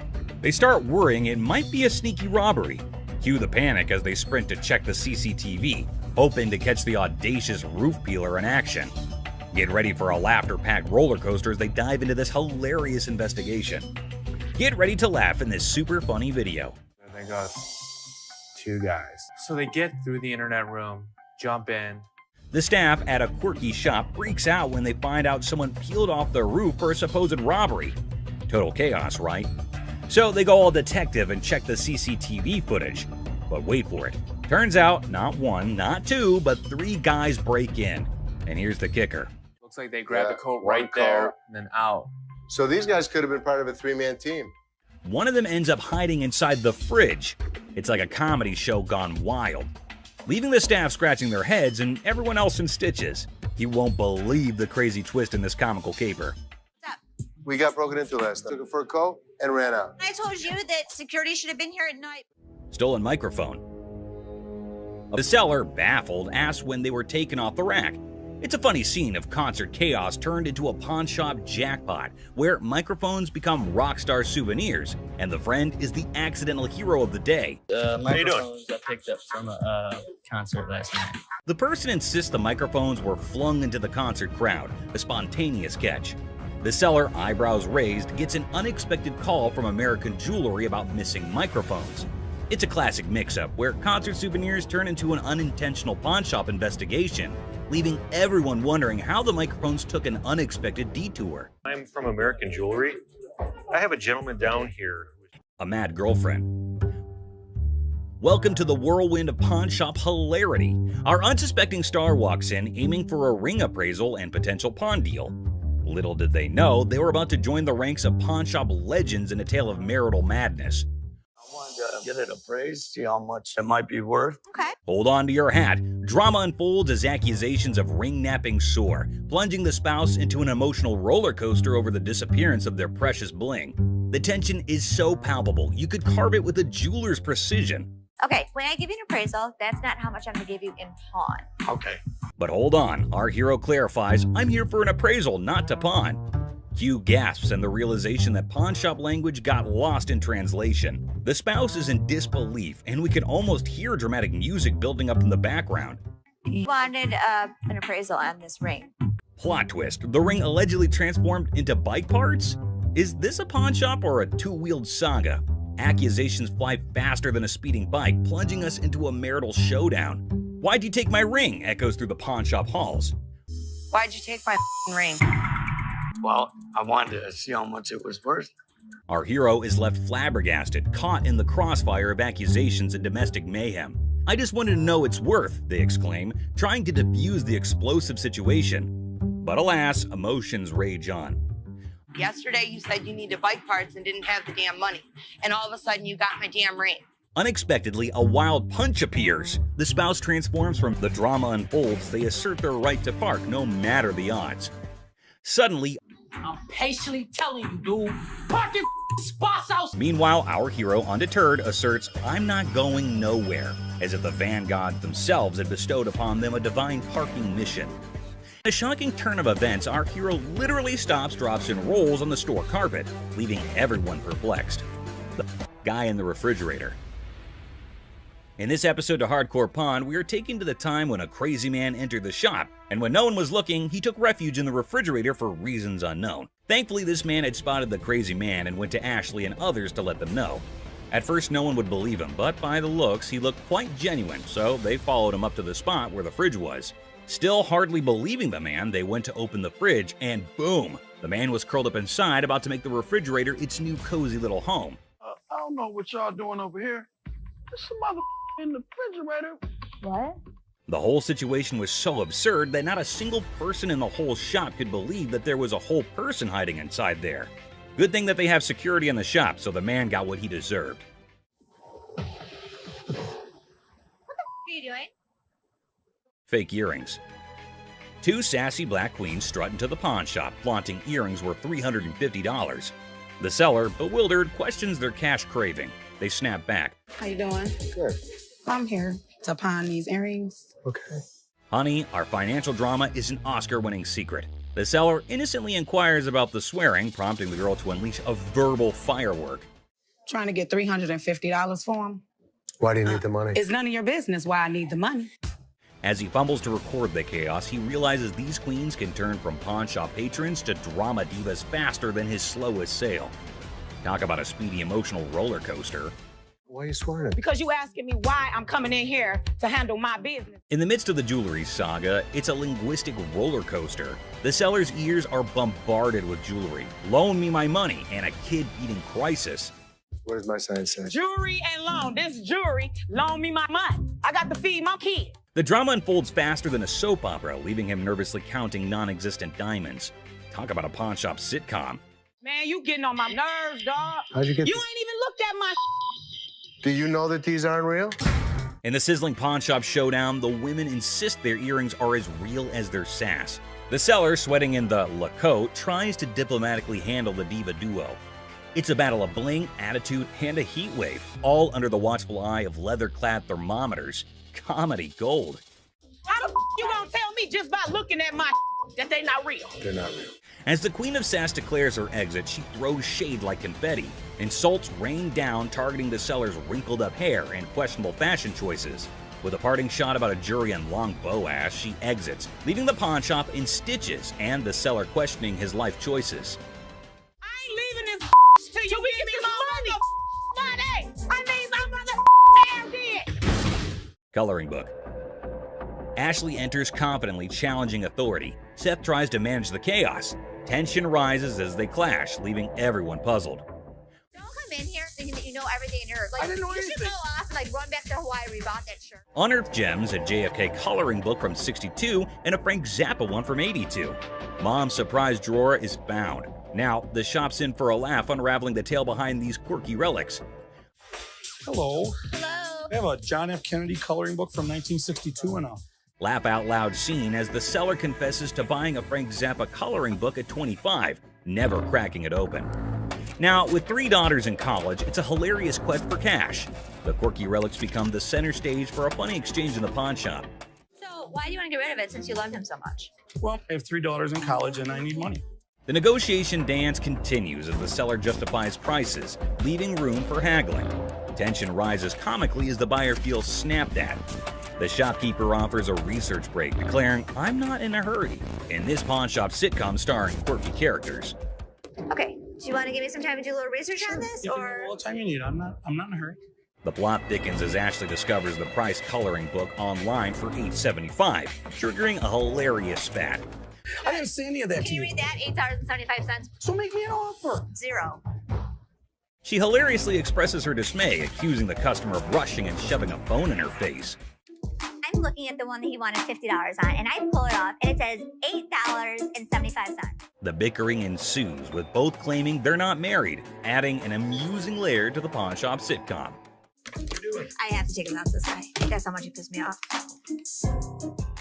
In the ongoing pawn shop drama, Ashley delivers a sassy retort to the customer, suggesting he adds value nowhere and jokes about returning to Hawaii.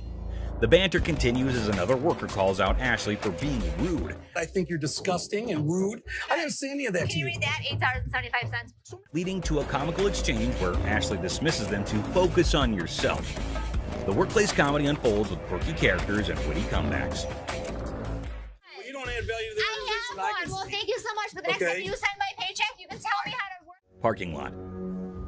Cue the workplace alarm. The notorious parking lot gambler is back, and the office crew is on high alert. With a battle cry of "Let's go get him!" they embark on a mission to catch the elusive man of many lands, or as they dub him, That Lady Pakistan. Office drama just hit the jackpot. What gambling to get in the parking lot? Meet Robert Robertson, the maestro of sports memorabilia, introducing himself to Dennis in a pawn shop saga. The plot thickens as he unveils a treasure trove of Detroit Lions autographs salvaged from his sister's basement flood. Forget superheroes, this guy's heroics involve rescuing signatures during a Union picket line water ballot. All right. Here's Robert. Robert, Nice to I'm meet Dennis. you. Nice to Nice meet to you. meet you, Dennis. Yeah, I got an item here. You might be interested in. In the wild world of pawn shops, Dennis is hit with a first, an NFL labor strike poster. As Robert pitches his Union picket line relic, Dennis, caught between fandom and frugality, contemplates the value. It's a negotiation dance where even the poster's wrinkles have a say, and Dennis dreams of a dad who'd splurge on a heartbeat. What, Steve Backus? This is the first time a guy actually brought in an NFL labor strike poster. Dennis and Seth, the dynamic pawn shop duo, are advised to step up their deal-closing game. In the battle of signatures, Robert's pitch clashes with Dennis's detective skills. It's a showdown of history versus water stains, where even a tear is more drama than a soap opera, selling history hard, selling water-stained history a comedic challenge. One just like this mint, though, and he got $950 for it. Right, man. So if that was mint, why would you want $1,000 for this? In this hilarious haggling carnival, the pawn shop pros are on their knees, throwing cash offers at Robert for the water-stained NFL labor strike poster. It's a dollar dance-off with Dennis and Seth, and they're juggling 20s like it's a comedy club. In the end, it's 5 20s that win the bid, leaving Robert with a pocket full of paper and the pawn shop crew high-fiving over their historic steal. $75? No way. Dennis, offering you just $100 cash money right now would make it. Gold earrings. In the golden world of earrings, Ashley and the customer embark on a carrot quest. The earrings sparkle, but the price tag dims the shine. The customer eyeing the digits suggests a hilarious plot twist, an exchange proposal that could turn this jewelry journey into a comedic barter ballet. I was looking for some gold earrings. You are in the right department. In the dazzling dance of earrings and dollar signs, the customer flips the script with an exchange proposal. Ashley, the jewelry juggler, contemplates the weight of the situation, hoping those earrings don't tip the scales against her. It's a hilarious jewelry version of Let's Make a Deal, where carrots and comedy collide. Well, what we can do is I can take those and apply money towards these. In the Comedy Club of Carrots, Ashley drops the punchline, a whopping $500 for the desired earrings. The customer expecting an exchange extravaganza faces the reality check. Okay, so what I can do for you today, I can apply $40 towards these. I paid $500 for those. What do you mean? You can't do an exchange? Ashley, the weight wizard, spills the carrot beans, revealing that these earrings are more featherweight than a dieting hummingbird. It's a priceless jewelry negotiation that has the audience and the scales in stitches. Okay, I can't give you $500. Why you can't? Because it's not worth. In this comedy climax, the customer unleashes carrot chaos, insisting her earrings are weightlifting champions. The tension escalates as she dubs Ashley boo, but a touch sets off a mini drama. I know how much these cost, boo-boo. Because you scream that they're gonna get you more money, boo-boo. The pawn shop becomes a carrot battleground, and Ashley's final offer of $175 is the punchline that sends the customer storming out, leaving the jewelry saga in a carrot cloud of comedy. Everybody else good. Pose made you Fake diamond. In this wild pawn shop showdown, two characters storm in like a tornado, armed with an attorney and a demand for $900. The seller, caught off guard, awkwardly requests a card while the attorney seems more like a background dancer in a chaotic legal dance. It's a scene where negotiations are more like a comedy sketch, leaving everyone wondering if they stumbled into a legal circus. I got my lawyer with me. This is wrong. Show me your card. I don't have a card with me. My attorney. Customer unveils a questionable earring, claiming it turned his ear into a rainbow. The seller, armed with skepticism and a keen eye, dissects the earring, declaring it a fake diamond disaster. So what do you want to do today? You want me Can to I get figure my money out? back? You want me to figure out why your ear's turning a different color? Is that a real diamond? Enter the legal cavalry.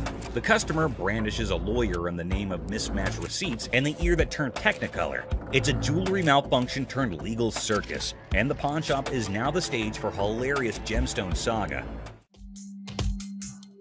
This is not the correct earring for the receipt. Chaos ensues as the customer brandishes a jewelry store receipt like a wizard spell. The attorney, a sidekick in this legal circus, demands a refund for the rebellious earring. The seller, caught in the crossfire, faces threats of escorting and leg knocking, all while insisting they won't budge. It's a legal showdown where the only guarantee is a laugh-out-loud twist around every shiny corner of the pawn shop arena. The earring does not match the description. What you mean? So you saying now I just brought an earring in? The customer, armed with a kaleidoscope ear and a refund demand, insists the seller turn around and walk that butt out the door. The seller, invoking a hint of pawn shop diplomacy, proposes a negotiation dance, but warns, keep your butt back there. Cue the dramatic soundtrack, man, it's a comedy in motion. An evil woman anthem echoing through the pawn shop arena. Get out. Yeah, you know, took my money, just sold me a bold earring. Golden State Warrior ring. I just got engaged, and I heard you had a 75 Golden State Warriors ring, and I was thinking that would be perfect for my fiance. This man came into the shop to buy something, which is odd because most people come into the shop to sell something. This man, on the other hand, was interested in Rick's 1975 Golden State Warriors ring, but Rick was unable to but laugh at this. Rocco, will you grab me that ring? Sure. That is a brave man that would give his fiance a championship ring. Even though Rick keeps on laughing, asking why the man is giving a ring like this to his fiance, we understand that the buyer isn't pleased with Rick's antics. So what I did was I brought pictures of another 75 Golden State Warriors ring. The buyer produced photos of another Golden State Warriors ring and attempted to match them, which they did. Then he asked if it was a genuine diamond and if Rick had checked it. Rick told him that the stone was genuine. Perfect. Have you tested the diamond? Oh, yeah, it's a real diamond. It's a real diamond, okay. The buyer then proceeded to use his own tester to determine whether or not the diamond was genuine, as he was a collector and dealer of sports memorabilia himself. But as he went to test the diamond, it didn't pass. It's not testing. That's because you have a really cheap tester. So Rick stepped in with his own tester, which of course revealed that the diamond was genuine. Even though Rick was irritated by the whole thing, he chose to be courteous to the man. First fine on mine. Okay. I will trust that. The buyer requested for the amount after the ring had been tested, which Rick believed to be $11,500. The purchaser, on the opposite hand, had a budget of $5,000. Any 11 grand, that's what I can do. That's your bottom line? Yeah, best price. Because Rick refused to go any lower than $11,000, the buyer was forced to leave the business unhappy and empty-handed. I didn't think he was going to go 5,500, but I thought, he'd work with me a little bit. But he seemed like he wanted to punch me in the face. Wells Fargo's safe deposit box. What do we have here? Well, we got a Wells Fargo strong box. This man arrived with a Wells Fargo safe, an antique ball and chain, and a couple ancient handcuffs. The seller was asking roughly $2,000 for everything in the package. All right, well, tell me about these things. This ball and chain right here actually comes from the Human Prison. It's the oldest prison in the state of Arizona. Folsom Prison was Arizona's oldest prison, and the handcuffs belonged to it since the late 1800s. Here's my concerns. When they forged chains back in the 1800s, it was just hot welding together. At that time, it was all performed by the blacksmith, but the chains that the man brought in were all electronically forged. Not only that, but Rick had another major problem. Never in the history of any prison did they ever have their name put on the balls. What Rick was saying was that everything the man brought in was false, but the seller was not ready to believe Rick. It's fake. What makes you an expert on this stuff? I've been buying and selling this stuff my entire life. Even if the contents of the package were phony, there was a chance that the box itself was not. So Rick made a deal for the box and left the rest. Box, I'll give you $400 for it. I want $1,200 for it. No, you don't. And the transaction was completed for $400.50. The seller left, and Rick subsequently decided to consult with an expert about what he had purchased. Okay. 19th century strongbox, Wells Fargo. Following a thorough examination of the box, the expert asked Rick the following question. First things first. Have you already bought this? The box was just as false as the other items Rick did not purchase, and the expert agreed. It's a complete fake. Damn it, Rick. Mystery guy.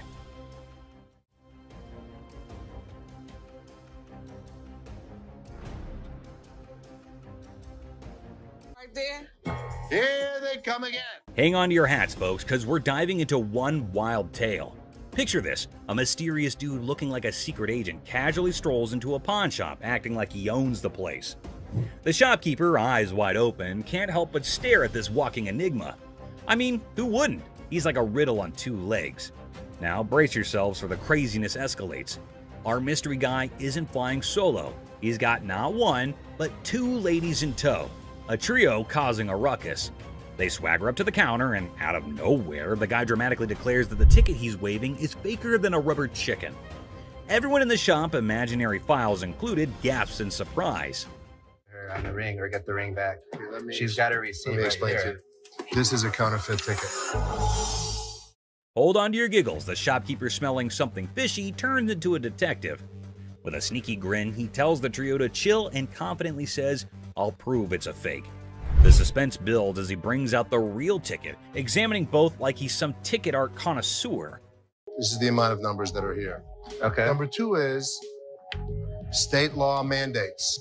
Hold on to your funny bone. The shopkeeper spots the differences quicker than yelling "fake alert" with a big old grin. He declares, "Nice try, folks, but your ticket is faker than Monopoly money." Cue the imaginary mic drop in the background. But whoa, Nelly, the trio isn't throwing in the towel just yet. They get into an energetic discussion, pointing fingers, thrashing arms, and hollering as though they're contending in a yelling challenge. It resembles something out of a sitcom, and you can't resist the urge to chuckle at the idiocy. In the grand finale, our mysterious guy and his partners in crime admit defeat. Looking a tad embarrassed and probably feeling a smidge silly, they storm out of the pawn shop. The shopkeeper, now a hero in counterfeit ticket detection, is left with a bunch of baffled onlookers. And there you have it, a hilarious adventure that's weirder than fiction and funnier than a clown on a unicycle. Comedy gold, my friends, comedy gold. Gun cabinet.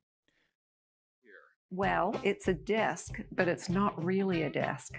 It's actually a gun. So what this woman brought into the pawn store was not anything that was common. It appeared to be nothing more than a plain desk, yet it was far more than that. It's a gun desk. Yes, when you push down on the inkwell, a bullet fires out through the trapdoor. When you press down on the inkwell, a bullet fires out through the trap door, and this desk transforms into a pistol when the time comes. If I sell it, that's fine. If I don't, I'm okay with that too. Thus, the merchant visited the business not exclusively to sell the weapon work area, yet additionally to figure out more about it. She needed to realize who possessed it, the way things were utilized, how old it was, and other such data. I was trying to figure out how to open it and had a really good look inside it and said, you know. While hunting for a nice little desk, she came across this one. But when she got it home and attempted to open it up, that's where she discovered it wasn't what she thought it was. I've seen desks with hidden gun compartments, but I've never seen a desk as a gun. Rick thought it was something out of a James Bond movie, and he was so engrossed in it that he forgot he was actually pushing his face against a gun. Do you mind if I have a buddy look at this thing? Because I am just completely lost here. Not at all. Rick believed it was best to have an expert look at it after taking a closer look, so he called one. Gun. This is the gun. What? The master had never seen anything like it and had no clue about what it was utilized for. Yet, in lieu of what he saw, the master reasoned that it was made somewhere in the range of 1890 and 1910, which was an issue. Even though he couldn't guarantee it, the Pawn Stars may buy it in a gray area. Bring it to a gunsmith and have him professionally deactivate the mechanism. Then it can be legal to buy and sell. The only way to buy and sell it legally is to take it to a gunsmith and have him deactivate the mechanism. Only then can it be simply and legally acquired and sold. I wish I could help you out more. It's just one of those things. Thanks for bringing it in. Oh, you're welcome. Orange Bowl ring. I decided to come to the pawn shop today to sell my Penn State Orange Bowl ring from 1973. This individual then brought in an Orange Bowl ring from Penn State in 1973. He was in the shop trying to sell it since he needed the money for upgrading his house, and he reasoned that it must be valued at least $1,500. Where'd you get this? You know, I went to Penn State and guy down the hall played on the team, and he needed some money, and I bought it back then. The seller claimed that one of the team members needed some cash and that the only thing he had was that ring. Thus, the man paid him the necessary funds and purchased this ring. You know, it was Jeff Clark. He didn't play too much, but he was an outside linebacker for the team. This particular ring belonged to a linebacker named Jeff Park, who was a member of the squad even though he didn't play much. What are you looking to get out of it? I'd like to get $1,500. Okay. Just as he previously stated, the man wanted $1,500, but Rick needed to examine the situation more carefully before making any moves to get the ring. It was then that he discovered that the ring had a problem. The price is reasonable, but it's illegal for me to buy or sell anything when any identifying mark has been removed on an item. The ring was cool, but it was also reasonably priced considering that the engraving makes it completely identifiable. It was no longer lawful for Rick to purchase or sell this ring after the engravings were taken out. I'd be more than happy to buy it off you for $1,500. Problem is, it's like buying a car without a VIN number. The seller was a little confused as to how the removal of a few inscriptions might make the ring illegal to purchase or sell. As a result, Rick and Corey had to thoroughly explain everything to him and let him know that despite their best efforts, they're unable to handle it. All right, dude. Okay. Sorry I couldn't do nothing with it. Okay. I know 1,001 people I could have sold this ring to and made a fake bill. I have some political memorabilia, the Secret Service ID for J. Howard McGrath, Attorney General of the United States. This individual entered the pawn shop with a $10 bill that had several signatures on it, a White House pass, and several Secret Service IDs. He estimated 1,000 figures for each of these items, but before beginning to negotiate, Rick needed to learn more about them. He was the chairman of the Democratic National Committee when Truman ran for president. Rick was prepared to strike a deal after briefly discussing J. Howard McGrath, the Attorney General of the United States, and how influential he was in Washington politics. But it was a small issue. You got some neat stuff here, and these three things right here, I really want to get checked out. Rick checked everything and concluded that not just the dollar that the man had brought in was counterfeit. Rick had to see the expert to find out if he could purchase the other items since he had a hunch that doing so might be illegal. You don't want. A counterfeit bill is not legal to own. The expert said that the White House pass and the Secret Service ID were authentic and acceptable to purchase, but the fake banknote was a different thing. Thanks for coming in, Mark. Not a problem. You're the best. Appreciate it. Alrighty. Now that the expert had left, Rick was prepared to strike a deal. Aside from the fake bill, he asked the vendor what else he wanted. Yeah, I'll give you $500. Good deal. All right. You want to write them up? Yeah, sure. The vendor left the store with the cash and the unauthorized bill after the trade was completed for $500. Hopefully he gave the Secret Service the counterfeit bill. Harley Davidson. You got any paperwork I can see on it, or? Yeah, I got the title, but can we negotiate first or something? I mean... Now, Corey's a seasoned pawnbroker, and his spidey senses tingled the moment the seller mentioned paperwork later. It wasn't the gleaming Harley Davidson that raised an eyebrow. It was the seller's insistence on negotiation first, documents on hold. See, Corey's dealt with his fair share of shady characters, and a bike like this beauty attracts all sorts. So with a polite but firm smile, Corey politely pushed back. Paperwork, he said, before we talk about the price. Standard procedure. You got any paperwork I can see on it, or? Yeah, I got the title, but can we negotiate first? The seller's eyes flickered ever so slightly, and that was all Corey needed. Something wasn't kosher here. Now, Corey isn't just sharp, he's thorough. Those papers, discrepancies galore. Dates that didn't line up, VIN numbers singing a different tune. So Corey did what any responsible pawnbroker would do. He plugged those details into the good old computer system. What he found sent chills down his spine. Corey knew right then this wasn't just a sale. It was a potential police sting waiting to happen. Sure, the Harley was a head-turner, a chrome-plated masterpiece that could make angels weep. But for Corey, business wasn't about shiny toys. It was about integrity, about doing the right thing. And the right thing in this case meant making sure this beauty wasn't a stolen dream, someone else's heartache wrapped in leather and chrome.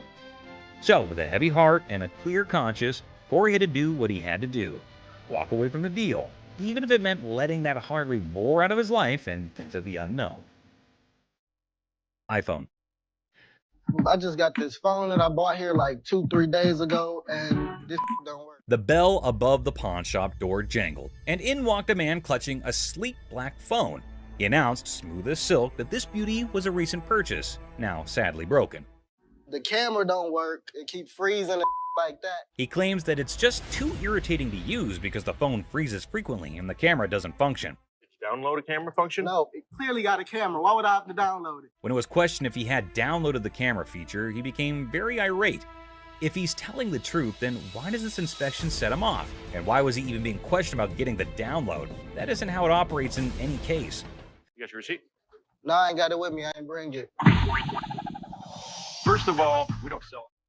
We can decide right now whether the client is attempting to misdirect. Rich, the seasoned pawnbroker behind the counter, felt it too. That intuition honed by years of dealing with all sorts, that sixth sense for trouble, it was screaming at him. This wasn't just a customer with a broken phone. It was a game, a play in progress. As soon as you give me that receipt, I can see what I can do for you. I don't have my receipt. I just clearly told you that, man. Clearly, you told me that. So Clearly, I have you to need tell to you either fix this that or... without the receipt, there's nothing I can do for you. Rich yells, "Are you messing with me, man? You came for a new phone, but you don't have a receipt?" However, the man persists in insisting that all he's asking for is another phone. He said clearly one more time, I was going to clearly have to knock his freaking head off. We're all aware that Rich needs the receipt. You, my man, are not. Who sold the phone to you in the first place? Somebody. He here. When questioned who exactly had sold him the phone in any case, he quickly pointed at any random employee. We haven't had one of those up for sale since I've been here in 6 months. I mean, I just seen you in 2 weeks. Furthermore, it appears that the youngster he pointed at didn't know why he was being called for. Thank you very much. I appreciate you coming on over here. You can go back to selling that computer. All Rich knows is that it's an iPhone, but he's more irritated by something else. What's more, clearly it was working out. Can you go show him how it works? Take a picture out in the parking lot. Nope. And then, like a burst dam, the story spills out.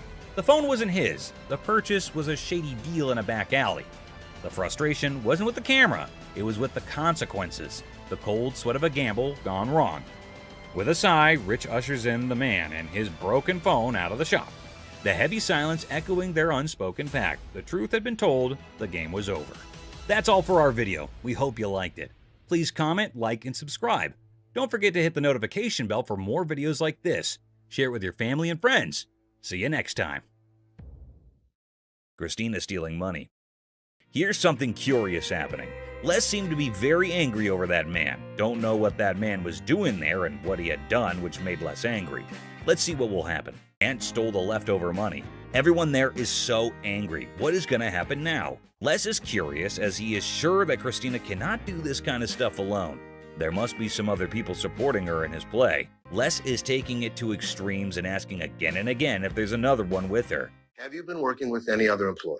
No. All alone without any knowledge of anybody else stealing from us, correct? Oh God, he asked her to send her to jail if she did not speak the truth. Oh my God, things are getting worse. She's not telling anything. Mother-daughter fighting. So there's a woman coming with her daughter. She showed some pieces of bottle in her collection of stamps. According to her, it is worthy, but actually it is not. Les asked her that it is not that worthy. Oops, the mother got angry at Les, because for her, they are worth everything. What will happen now? So what you got? I got some really expensive stuff. Show me. Oh my God, the daughter charged a fire against her mother. You better down. No, you. Girl, what the hell wrong with you? She triggered her and insulted her for her useless collections, and oh my God, look, they're about to have a deadly fight. Oh God, the mother scratched her daughter. Les is stunned. They don't want. Get the off my.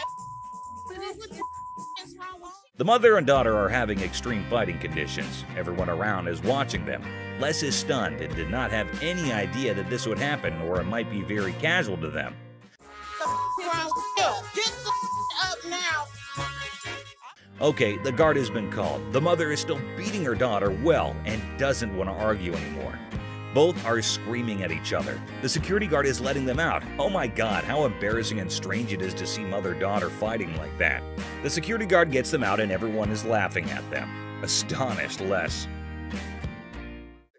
I had to intervene. Okay. Man threatening Les. So a man entered the pawn shop and headed straight towards Les. Seems like it would be a happy deal with that cool customer. Okay, the man had an anniversary today, and so both are sharing some joys together. Seth and Les's fight. Les and Ashley seemed to be discussing some serious stuff. Felt like something serious had happened. Giving a 40,000 square foot free-for-all back there? That's no policy. What do you think brought us to here, Seth? But Seth is not getting anything. They are having a fight. Owner of the shop better than him. Les is stunned. Everyone around is listening and is terrified of what will happen now.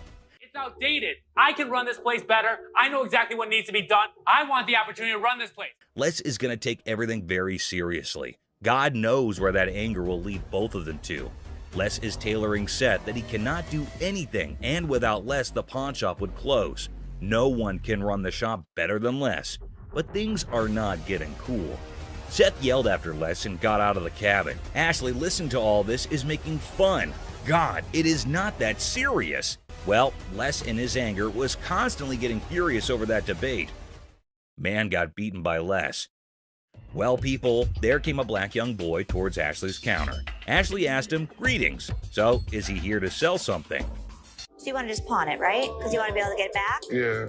How much are you looking for? Is this enough to pay rent? Hope so. It will be a good deal for that man, until or unless something happens. He is here to sell the ring of his grandmother who just passed away. Well, a really sad news, but it won't affect the deal because business is always a business. He wants to sell this ring to have some money in order to make some funeral arrangements. Well, whatever the cause is, Ashley checked it out, and to surprise, it wasn't real. Do you have anything else? Because this unfortunately is not real. It is a fake gold, so it can't make money. This statement made the man angry. He started shouting how strange and creepy it is. He should not react this way. If the ring is not real gold, it is not someone's issue. He should take it out with himself. He started yelling at Ashley, and Ashley is just controlling herself. I need to speak with somebody else because you irritate me flat out. She does not want to create some mess, but he's not stopping. I think he wants to insult himself. It will make things go mad. He is extremely screaming and trying to hit her out. That crazy man is calling death. The guard came who held him up and set him onto the floor. He's trying to beat Ashley and getting over her. Don't tell me what to do. Don't put your finger in my face. Well, the guard is keeping him away. Les is here. Matter is gonna be very serious. That man is not understanding the matter, still trying to fight. Guard taking him out of the shop. Les is joined and is getting angry over that man. Les and the guard beat him and get him out. Oh my God, what a fight. That crazy man.